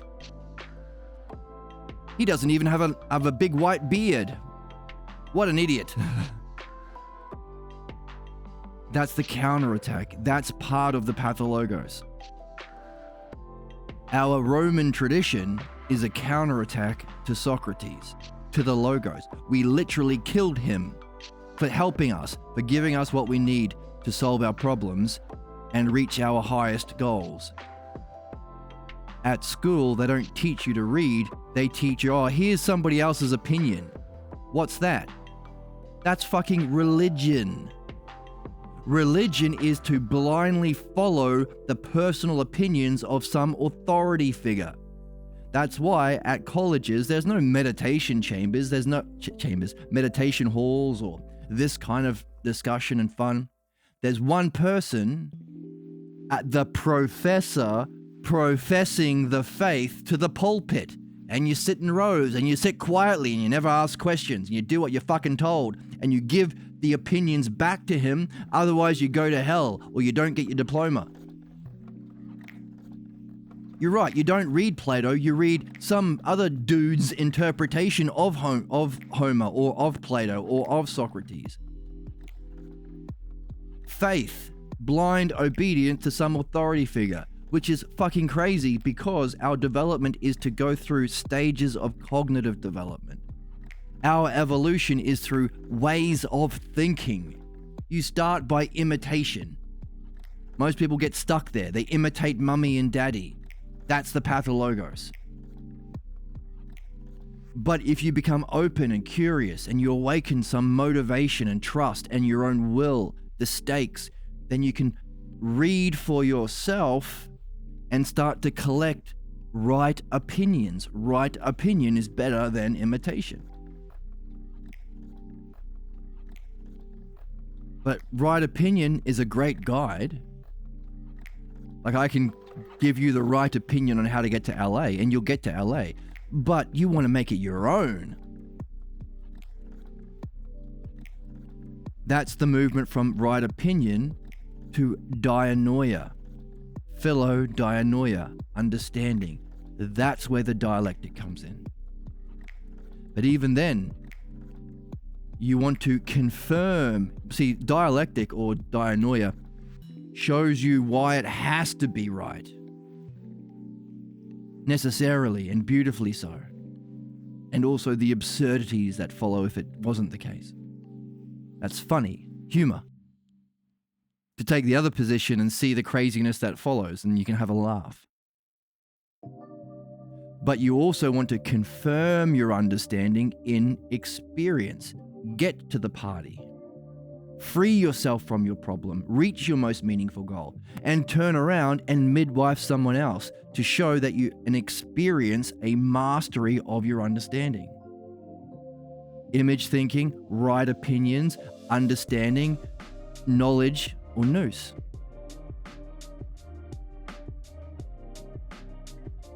And then we have our question about phronesis and the self, beyond even that. And you're right. And all of that is cut off from the beginning. If you're not reading, if you're getting somebody else's interpretation. This is what Professor Smith says about Plato. He says Plato is an idiot because he believed in forms. Isn't that crazy? This is what I learned. I never read. I studied it in college and we never learned how to read. We didn't read the book. But what's crazy is first of all, they didn't even have the right words in the book. So even the guy interpreting it is interpreting garbage. It's crazy. But then they say things like, Plato believed in the forms. Plato believed that there was a form of an ideal chair living in the sky. Garbage. The word isn't form, the word is eidos. If you're reading for yourself, you can see it there. You can copy it and paste it in a lexicon. You can talk to others about it who study this stuff. The word eidos means to behold. It's not a form, like they teach you at college in the Roman tradition, that tries to counter-attack our spiritual evolution to get you fixed on the physical world so you can be a good worker, slave, or a fighter in their fucking imperialist bullshit. Do physical things. Stay in the physical world. Plato believed in physical forms. Bullshit. Eidos is a Greek word that means to behold. So when we were talking about the self-ers, self-beauty, self-justice, we talked about it being honorific. It points to the world of being. What we experience in ousia, the ability to turn around and know mind directly, or nous. Hey, in that experience, it's a oneness, sure. But when you come back and you can reflect on it, you can recognize intellectually that there are aspects. Someone has that experience, you can ask them about it. Someone might say, I experienced beauty itself. It was the most beautiful thing possible. Self-beauty. Someone might have the same experience and say, I experienced everything perfectly ordered the way it has to be. Necessarily. It was perfect ordering. Self-justice. I experienced the culmination of all evolution. Eternity. Self-eternity. Same experience, but you can distinguish intellectually aspects of that oneness. Just as in our physical world, we have all of the forces of the physical world always present, but if you jump out of a plane, you'll probably experience more than all the other ones the force of gravity when you hit the ground, or the force of wind resistance as you go through the air.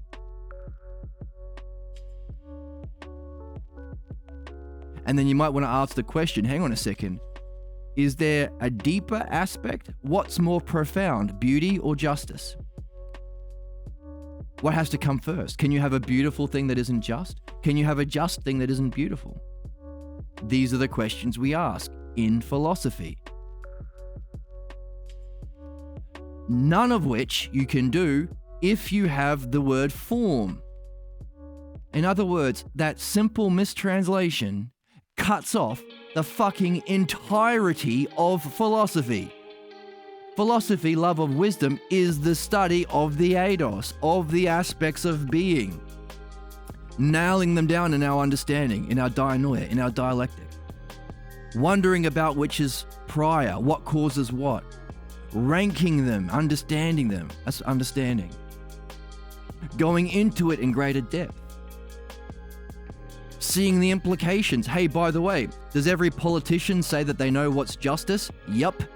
Then you better fucking know that experience of being and recognize intellectually the aspect of it as pure ordering of the ideal that's universal.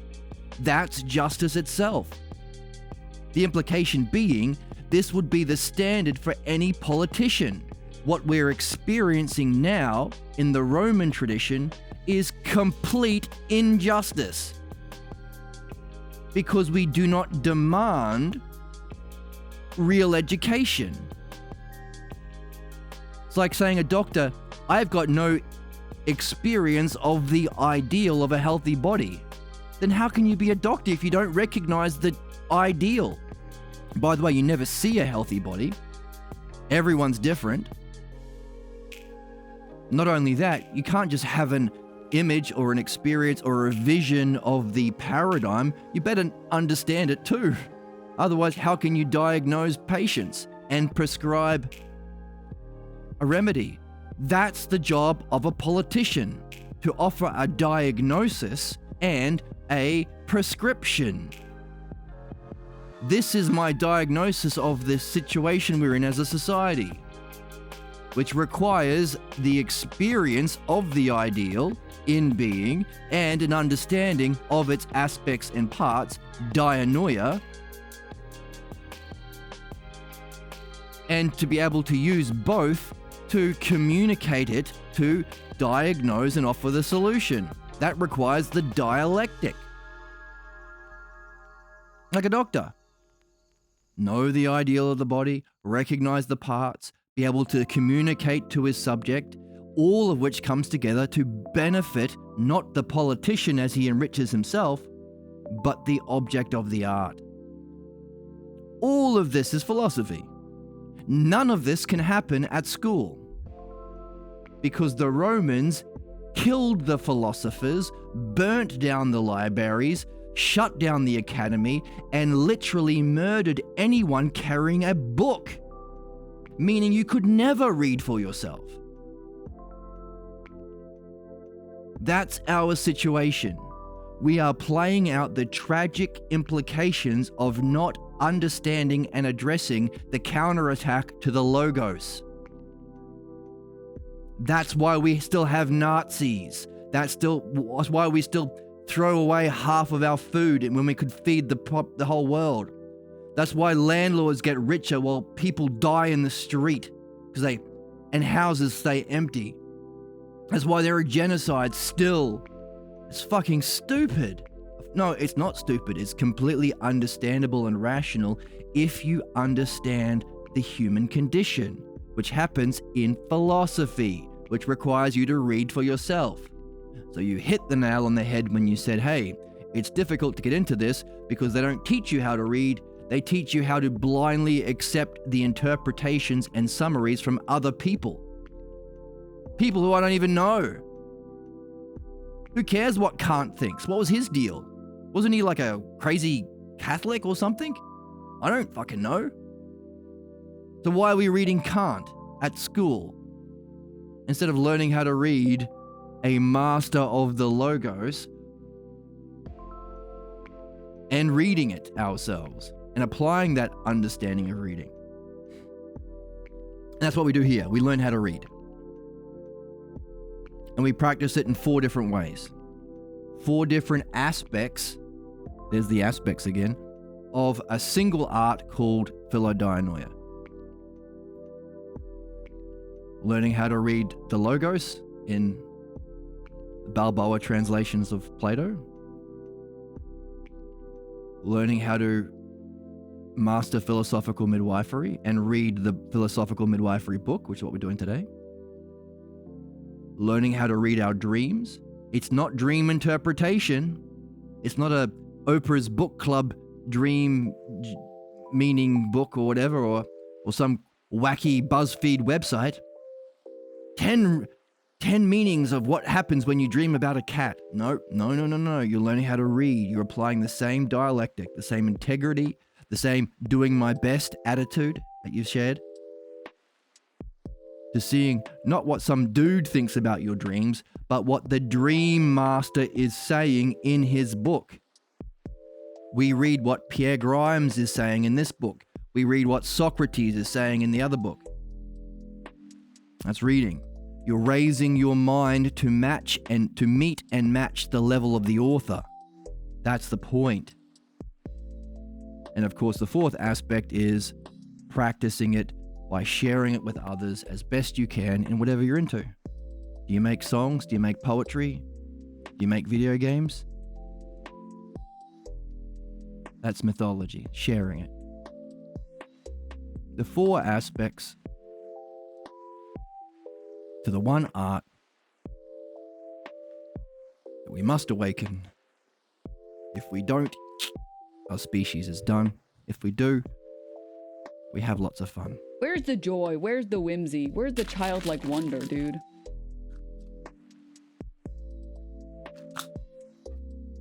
Now, those 4 aspects themselves reflect the 4 parts of the dialectic. Definitely. And I put it on the board. Here we go.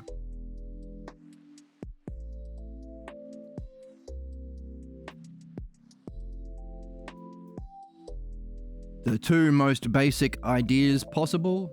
the first things that you recognize as a conscious being, there is something that I call me, and there's something not me. So if I pinch my Stuffy, I don't squeal, Stuffy squeals. Because it's not me, it's not myself, it's another. The noise that she makes. How can we arrange these two basic ideas? Well, 4 possible ways. Self to self, self to other to other to self. This is the dialectic. So any idea you have, any topic you have, what can you say about the subject itself? Definition.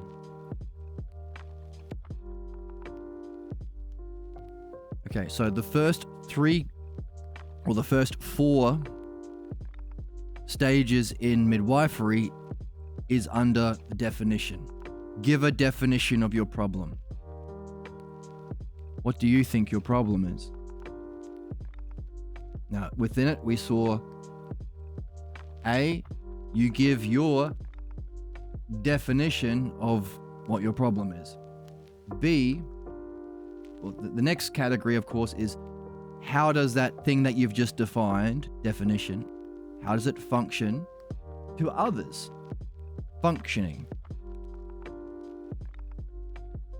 So if you don't know what a bike is, what's a bike? I'll give a definition of it. Oh, hang on a second. Don't you want to tell me how you use a bike? How does it function? Demonstration. Self to others. Don't you want to tell me the implications of functioning with it? Others to others?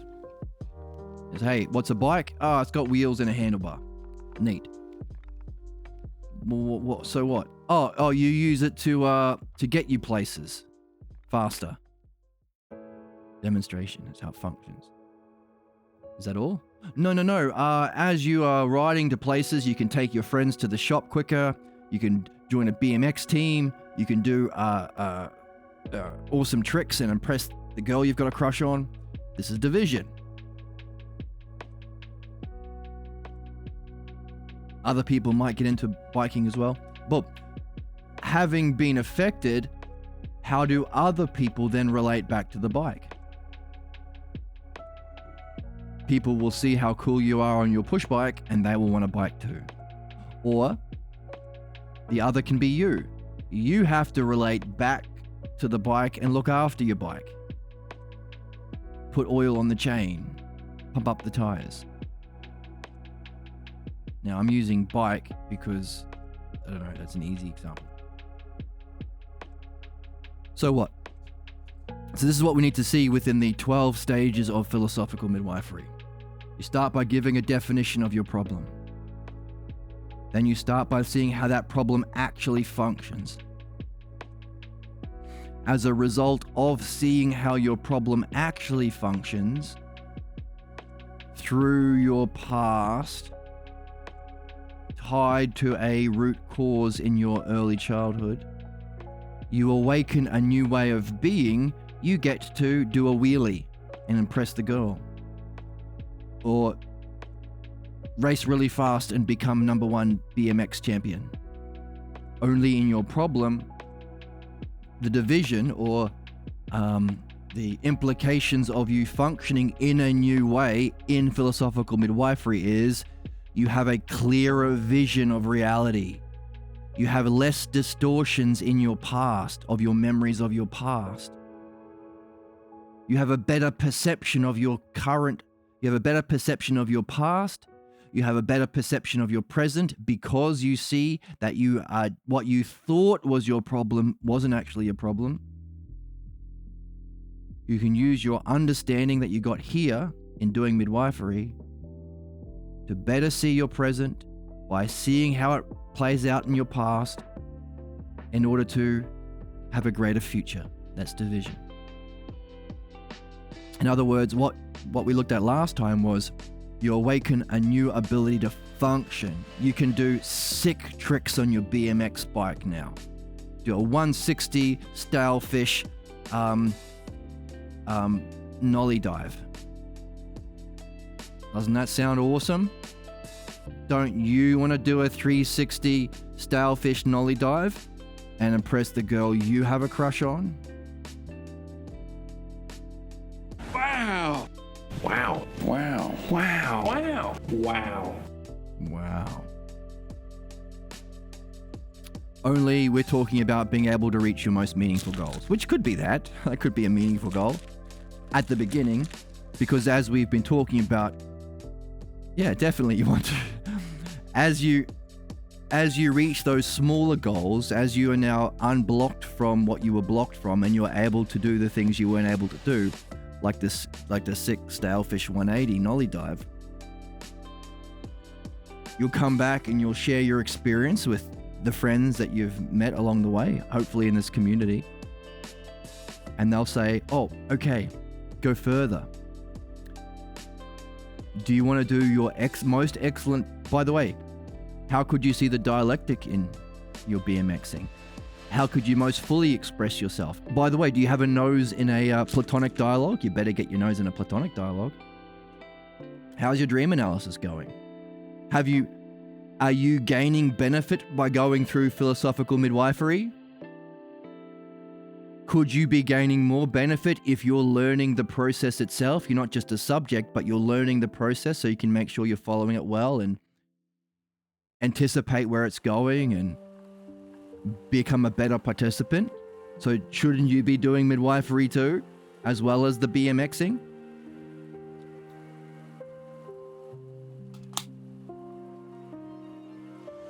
Oh, and by the way, if you're gaining so much benefit, don't you want to be a midwife too? Help your friends, help your partner, help your loved ones. If you've got a job where you have leadership over anyone in a business or a school or whatever, don't you want to be benefiting the subjects under your care? So you're awakening philosophy, dream analysis, midwifery. Oh, and by the way, are there some people out there who, as you said, might find this kind of complicated? Or kind of hard to understand? Or maybe they've never come across someone who talks in this way? Maybe they've never even read a book. In which case, do you want to use the fame that you've gotten from your BMX success to make it easier for them to understand that which is most important for their soul? Maybe write a book about how you got success in BMX, or make a PlayStation game. Rive de Clon BMX 2025, and a picture of you on the cover doing this. But put into the video game everything that you needed to go through to reach your success, to share it. Mythology. Mythology, taking what these true principles of philodianoia and the dialectic, giving a story to share it. So in other words, as you go through this, you start with smaller goals, but then eventually you awaken the four aspects of the one true art: philosophy, midwifery, dream analysis, and mythology.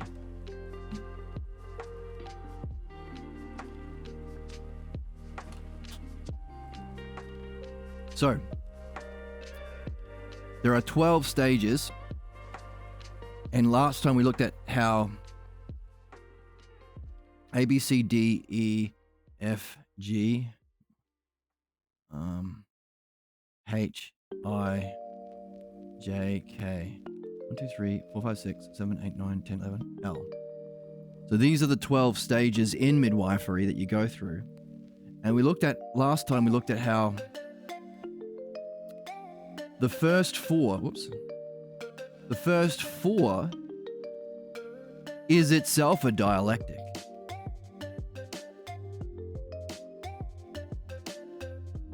Look at all the scribbling. Where's the scribbling?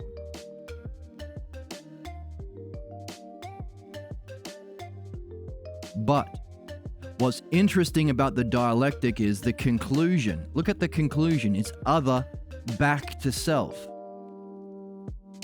So for example, in philosophy, you might be learning about beauty.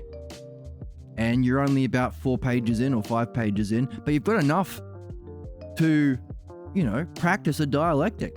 So you use the text. Again, we're reading the text, not your own opinions, the text itself. Just like dream analysis, you use the material from the dream. Just like in midwifery, you don't give the subject their words, you just use the words they give you. So non-interpretive. You start with the words from the text about beauty itself because you want to understand it and experience it. You want to get to the party. Don't you want to experience bliss? Of course you do. It's better than 10 nollie dive backslide 180s. That's how good it is. Literally, it's the greatest possible experience. Not the end, by the way.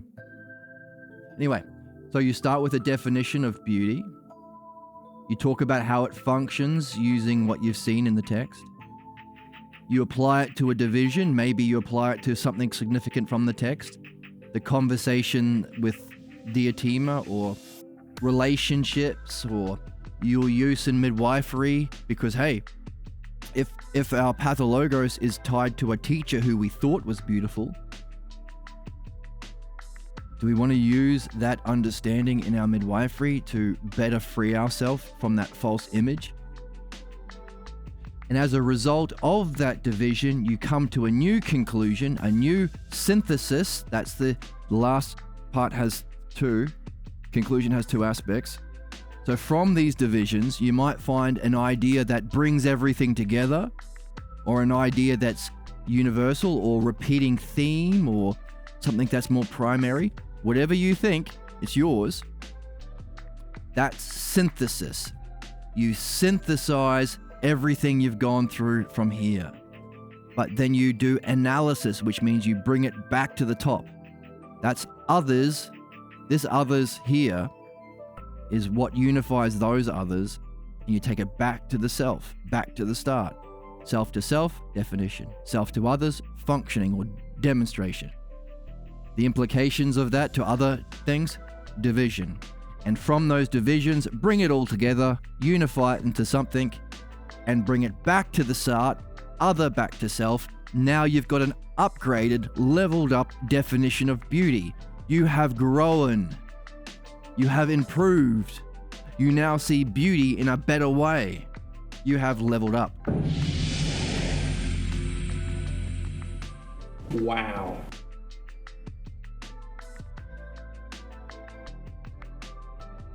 So see how it functions by unfolding and reverting back to the start, but you end up higher than when you started. Oh, you got a new definition? Then do another dialectic using that definition. It evolves up and up and up and up and up. That's learning. Our pathologos keeps us repeating the same cycles. We get stagnant. The same conclusions. Oh, I knew I was right all along. I knew I was going to fail. I guess I was right all along. Stagnant. It's garbage. So, what's curious about the conclusion is, if it is an upgrade of your definition, you could say it's the start of your next dialectic. It's the new definition. This is a principle called hyparxis. So today we've been talking about the last video that I did, which was a 6.5 hour video summarizing everything we had as a way of communicating to Hassan Piker, maybe Sam and Emma from the Majority Report, maybe the other crew from the Majority Report, all of those sorts of people. So we defined what we have learnt so far. We demonstrated it in midwifing, kind of, Hassan.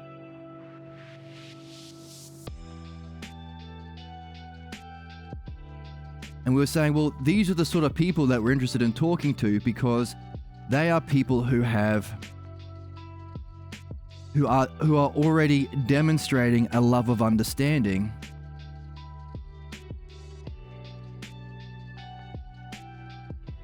It's not very bright, is it? Yeah, it's fine.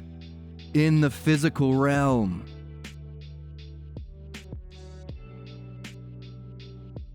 These are the people sharing an understanding of our society and politics and problems that we're facing. They're the best of us. Not just loving understanding, but sharing it, creating content, using their voice, trying to benefit, using their best vision and their best understanding. Wonderful, shiny beings. Hooray. And so, of the people in the physical world,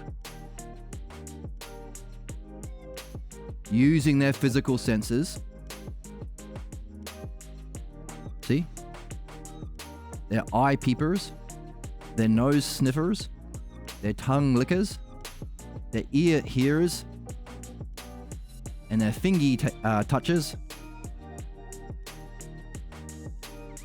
To collect and develop opinions, they are doing it the best, with the greatest integrity, applied to what's most meaningful for them, and sharing it with the world as best they know how.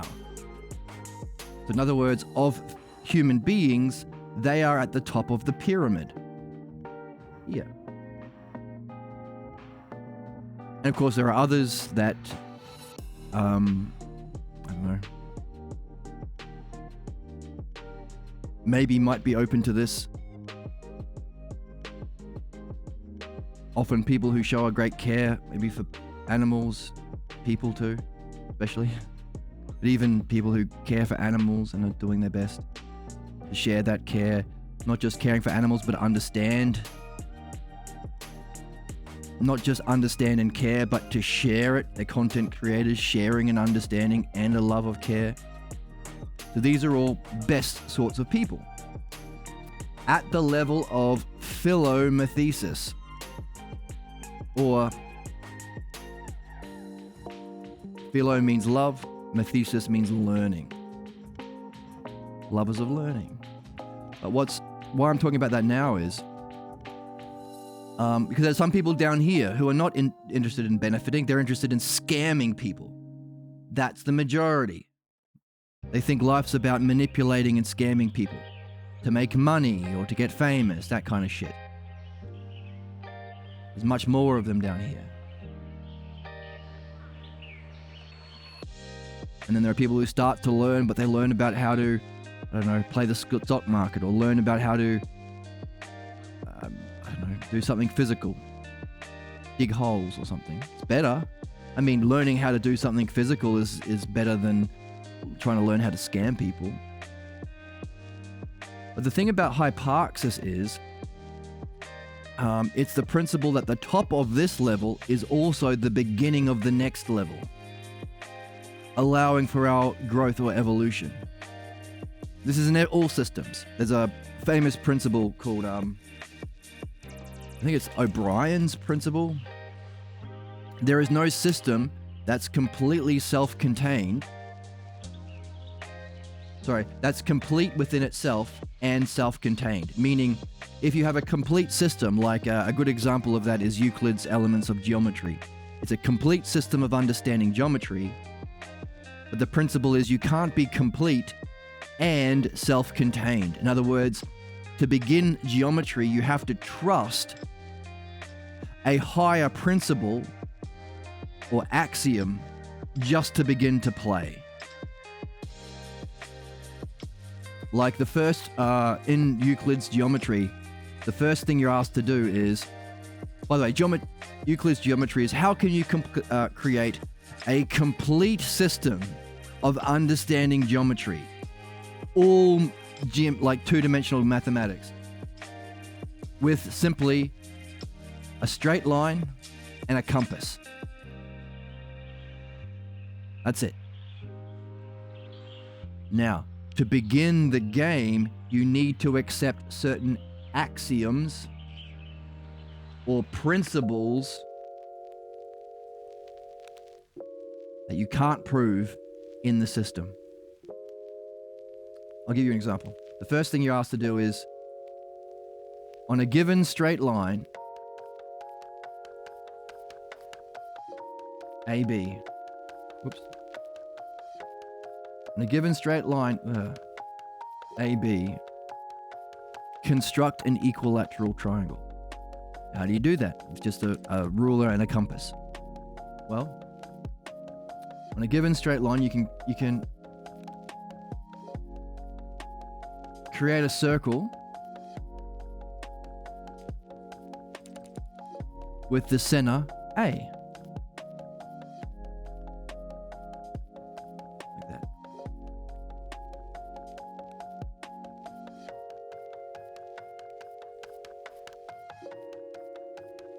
Actually, I think it's... Yeah. It's been a while since I got into it. So, with the radius AB, create that circle. A bit off. Let me make this small. There we go. Like that. Yeah, about like that. Imagine it's a real circle. Now, with the same radius, AB, but BA now, with B as the center and A as the end, you can create another circle. Like this. Woof. There we go. That. Okay. Imagine they're equal. Oh, Jesus, that's pretty bad. Try again. Yeah. Yeah. You get it. Imagine that it fits properly. Maybe I can move it. See if I can move it around. There we go. You got see? All I did, given straight line AB, using a straight line and a compass, I can draw a circle. The first circle has a radius A to B. So radius AB. The second circle has a radius BA. So we'll put BA here. Following so far? Just delete these words. Now, one axiom or principle is that all of the radius within a circle are equal to each other. So if I drew other radiuses, if it's a perfect circle, imagine I had a real compass, then that would be the same as AB. That would be the same as that would be the same as AB. That's what a circle is. That's a definition of a circle. Ever seen a real circle? Ever seen a perfect circle? You might have heard the band A Perfect Circle, which is an amazing, awesome, kick-ass band. Have you seen you haven't seen you can't have a perfect circle drawn in the physical world. By the way, this principle that every radius is the same, has anyone actually physically drawn every single possible radius to show that this is true? How many radiuses are there in a circle?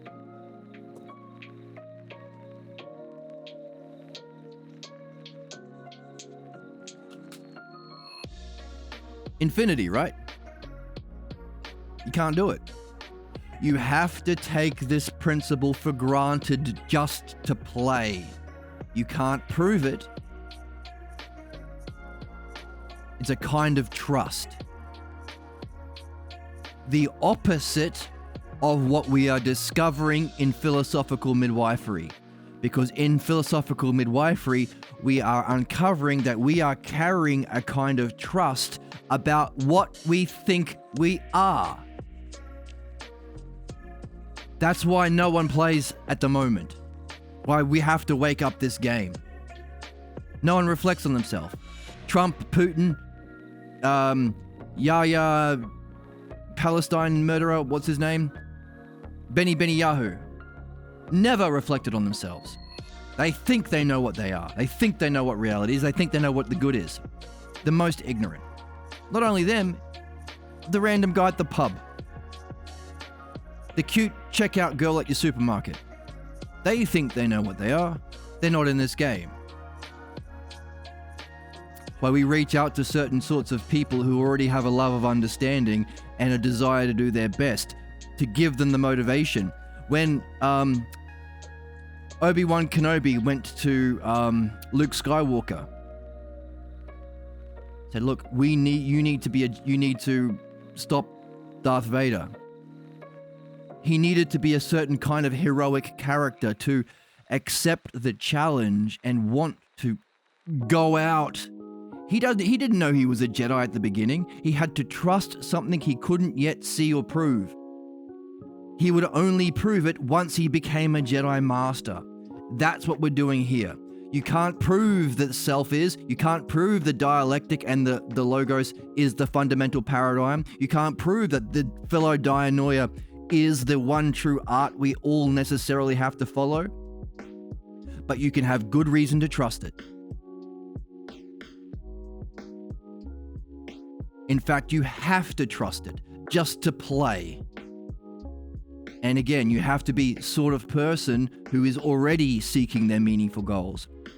Do you play an instrument? Did you put an instrument down when you were young? Pick it up again. Master it. Pick up whatever you loved that you put down when you were young. Not just for its own sake, so that you can have something that will give you an indication of where you're blocked, but also some motivation to always keep moving forward. Because you need to master the Jedi to defeat whatever, the Death Star. But you won't get there until you're at the end. So that's why we did the Hassan Piker thing. He spends a lot of time trying his best to understand the physical world. Philomathesis. Now, I don't know if he is open-minded enough and curious enough, because he's got a lot of money and a lot of fame, that can be those can be trappings that can make you more loyal and certain to your way of being that you've been rewarded in being your whole life, which is the Mino. The Mino is from a rich family, well-connected family. Harder for him to turn around. Like Trump, never had to ever face any consequences for all of the terrible things he's done in his whole life. Ever. One of the stupid consequences of capitalism. To be ruled by the tyranny of those who have capital. It's absurd. Not only for the consequences on our society, our world, and the suffering he inflicts en masse, but for his own soul. He's never had to turn around and look at himself. Usia. Never had to do midwifery and address a problem. That's why we reach out to those people, the best people. They shine with the beauty of self. But also you have to trust to play the game. Now, it's not always trust. As we say, you start with trust and you develop it into understanding, and you even verify your understanding and direct experience and beyond. But just like in geometry, you have to trust a principle you can't prove within the current level you're at. You can't prove every radius of a circle is equal to every other radius.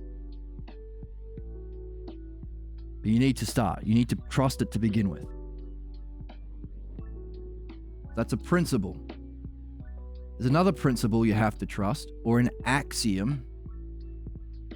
See, that's actually a definition of a circle. You have to trust that definition of a circle that you can't prove within geometry, because you can never draw every radius. But another axiom,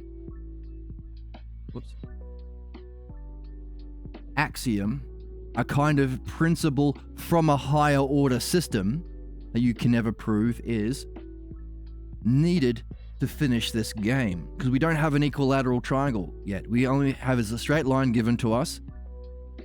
Given straight line AB and two circles with radius AB and BA.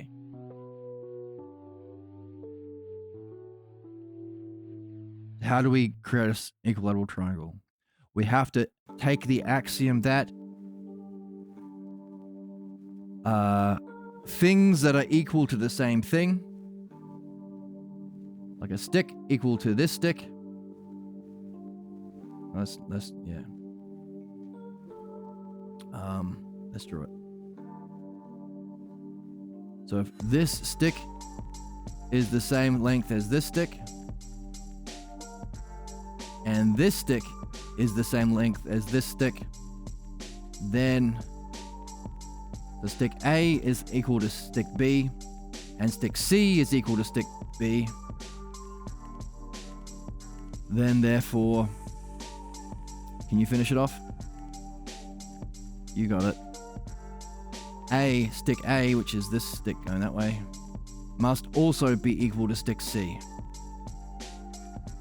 Things that are equal to the same thing are also equal to each other. So what?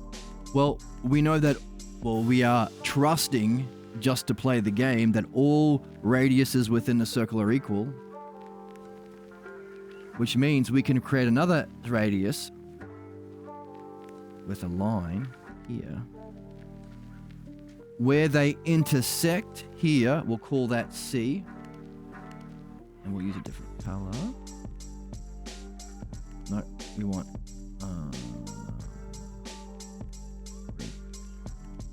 blue.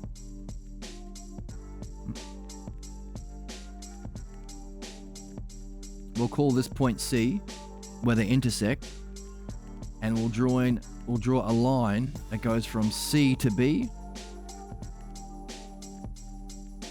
and call that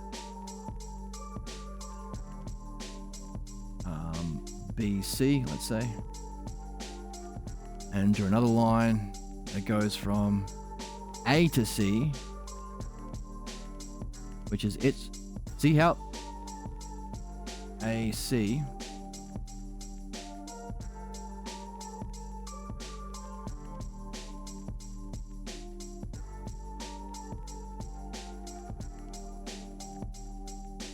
hang on a second. AB and BA are the same line, actually, so let's give it the same name.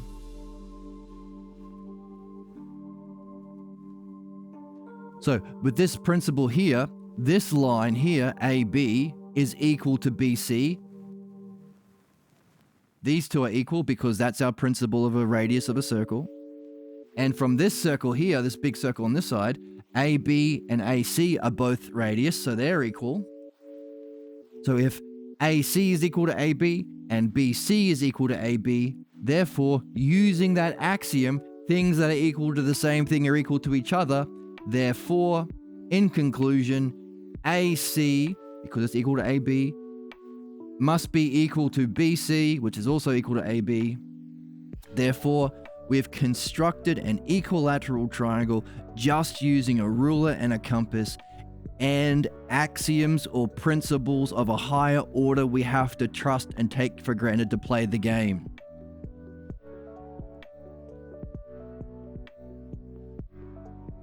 Are two things equal to the same thing, equal to each other? Intuitively, we kind of think it makes sense.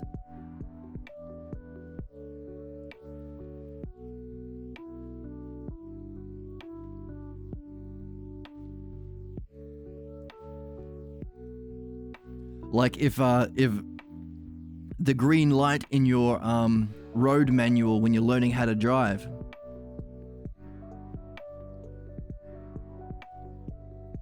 is equal to a red light means stop your car.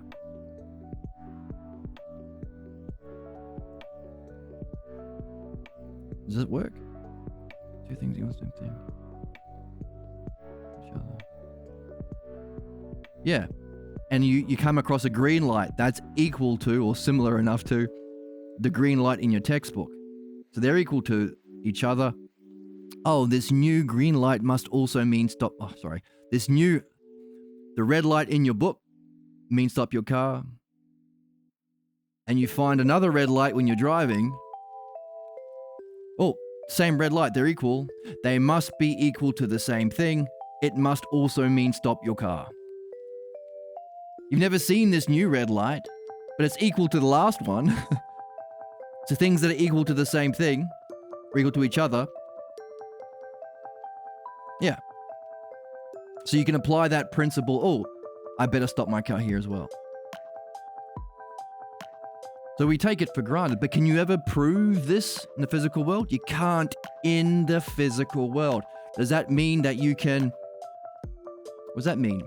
That means even though Euclid's geometry starts with this activity, and from here builds the entirety of geometry, completely self-contained. No, complete, not self-contained. That's the thing. You can't be both complete and self-contained.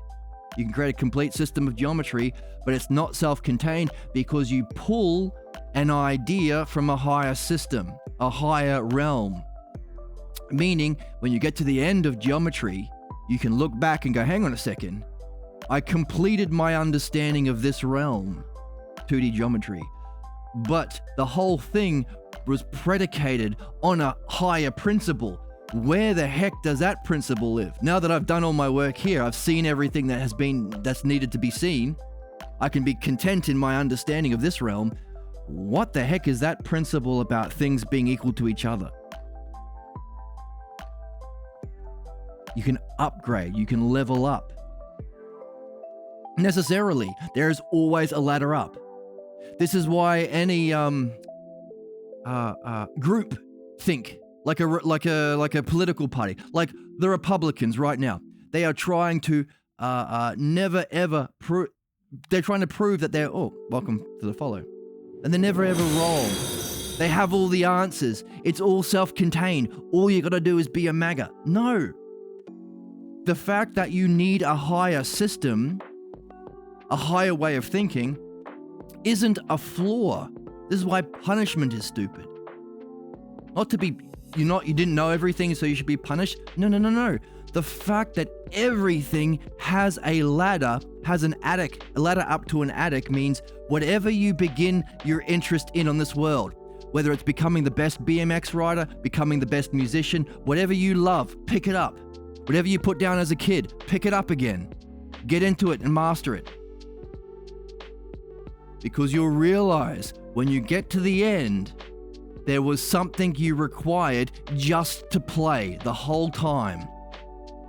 You've awoken a curiosity about a higher realm. That's the principle hyparxis. Hyparxis. So what? Well, these are principles we need to be in this game.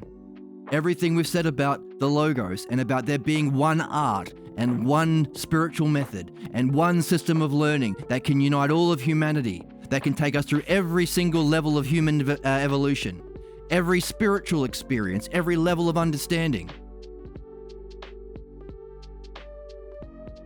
You don't know that yet. You're not a Jedi Master yet. You have to trust it to begin the game. Now, rational trust, you're not just believing some crazy person. You're believing Socrates for good reason. Because of these principles that you can understand intuitively. But also, this is why we reach out to these sorts of people who are interested in doing their best. And that's why anybody who shows up here, we encourage them, do your best. What do you most love? What do you want to understand? That awakens your philomathesis, your love of learning. Is it guitar? Is it skateboarding? Is it BMX? Is it politics? Is it cooking? Get into it and do your best. And share it. Your highest vision, your highest understanding. Put all of yourself into it. Use everything you're learning here in philosophy, midwifery, dream analysis, and mythology. Use that into it as well. Why? Because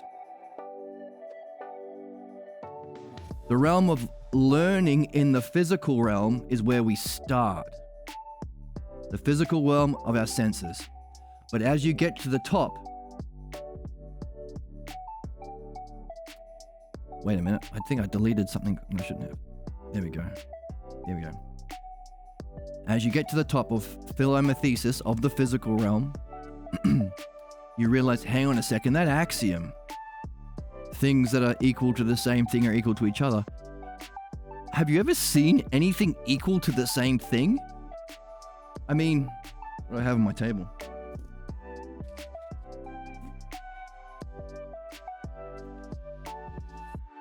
I have these two earphone things. They're like each other, but they're not equal. They can't be equal because they would have to occupy the same space at the same time. You can't do that in the physical world. Or, for the example of Hassan in our last video, principles of truth or justice or beauty or fairness, governance. Have you ever seen a perfectly governed society? No. Have you ever seen justice itself? No. At best, we've seen things that we can describe as just as an adjective, meaning if we encourage these people to keep going and we encourage them to join the game we're in, because I'm looking for someone to share in an adventure. we're looking for people to share in the adventure, the human quest, because everybody is... You're a wizard, Harry. Everybody's a wizard, Harry. This is the human quest, the destiny of everyone, the destiny of man. Then they'll get to a point, hopefully, where they'll become curious about, this is the hypoxis, the top of one level upgrades to become the beginning of the next. So whatever it took for them in their loving of learning to become the most curious, the most open, the most empathetic, the most intelligent, the most reflective, and sharing with the world, all of that stuff is required at the top of one level. The top of one level, physical world, but it's the beginning of the next world, philosophy. And midwifery. And dream analysis. And true content creation mythology. All that stuff. Only applied not to the physical world, describing things you see with your peepers, or touch with your feelers, or taste with your... sniff with your sniffers and taste with your liquors. No. Stuff that you grasp with the function of ousia. Humans have the capacity to know ideas. Not as abstractions of the physical world, not as less real, but as aspects of pure being that are the cause for there being many beautiful things. For us seeking justice in society. For us at being awe of your 360 nollie flip backside on your BMX bike. We recognize the beauty or the greatness or the ousia or the justice in it. That's what we get curious about. That's the doorway to philosophy. It's also the doorway to reflect on the false versions of beauty, the false versions of justice that you do not know you're carrying that keep you blocked from that development. And then once you become familiar with self-beauty, self-justice, self-infinity, you get it? You can ask the question, hang on a second, all of these things we've been doing in philosophy, which is the study of being, which is eternal, prior to the physical world, so it's called metaphysics, required us to carry that principle that isn't found in the realm of being for you to even play the game, just like this principle here. What's that principle?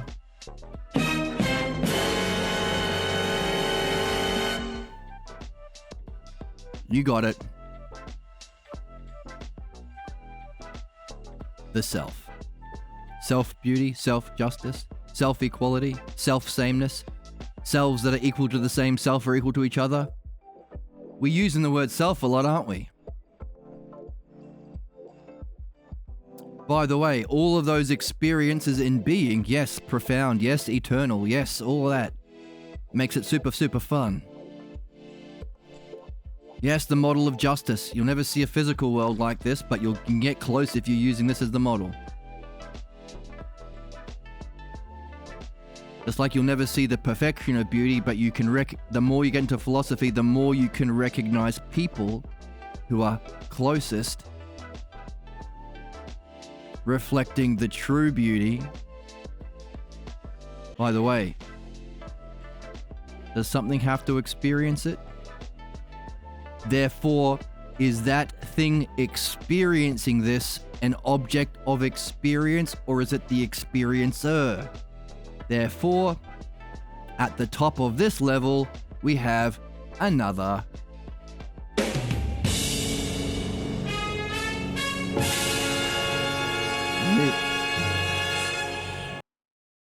hyparxis. We're gonna engage in dishonesty? I've been a bad little girl. More clapping, more clapping. But this is probably the stupidest, craziest Understand. And also, like, you're robbing I've seen on this channel right? so far. The more holes, the better. The more holes, the better. Rising to higher and higher levels of holes. I just pressed all on my soundboards. That's hyparxis. That's the principle we use for development. And also, that's going up is hyparxis and going down are axioms.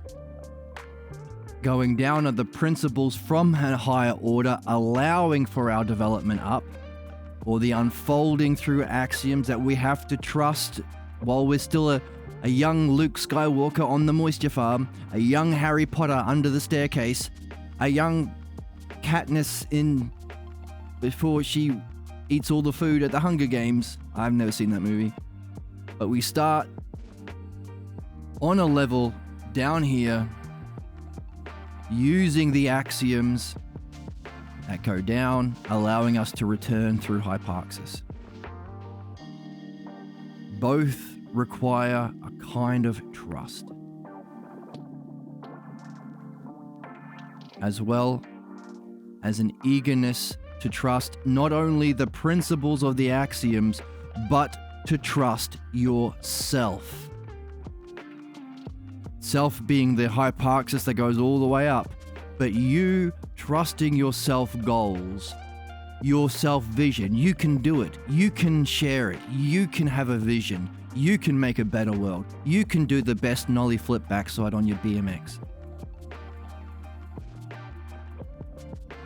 Trusting the principle of self as the axiom going down, and trusting the principle of the excellence of yourself to follow it to your greatest hyparxis on the way up. It's self down, it's self up. The method is the dialectic, the art is the philodianoia.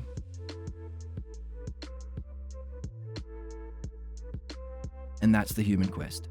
That's the game we're on. That's what's involved. That's why we're doing it. And there's your introduction. And thanks for following, Reeve. I hope you found that fun and interesting. Once again, you can check out that 6.5 hour video on YouTube.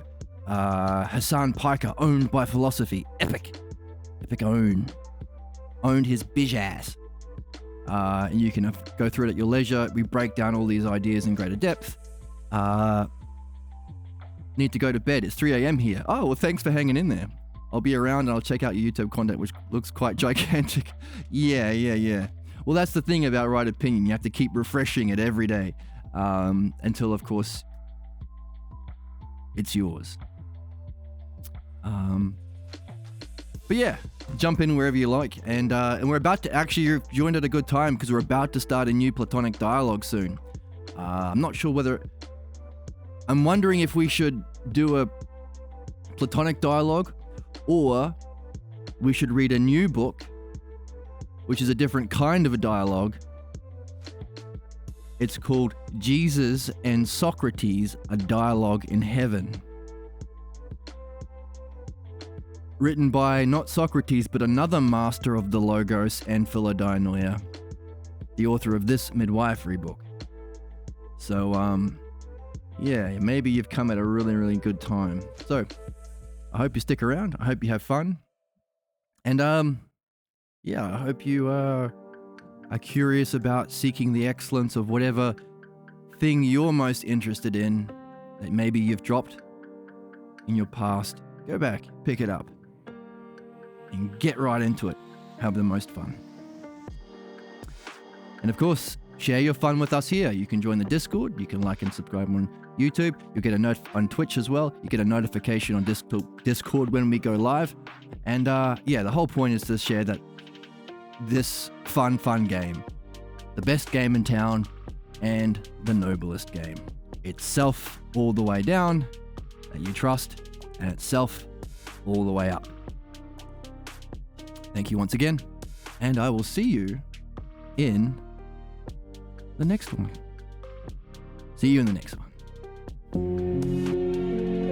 Bye.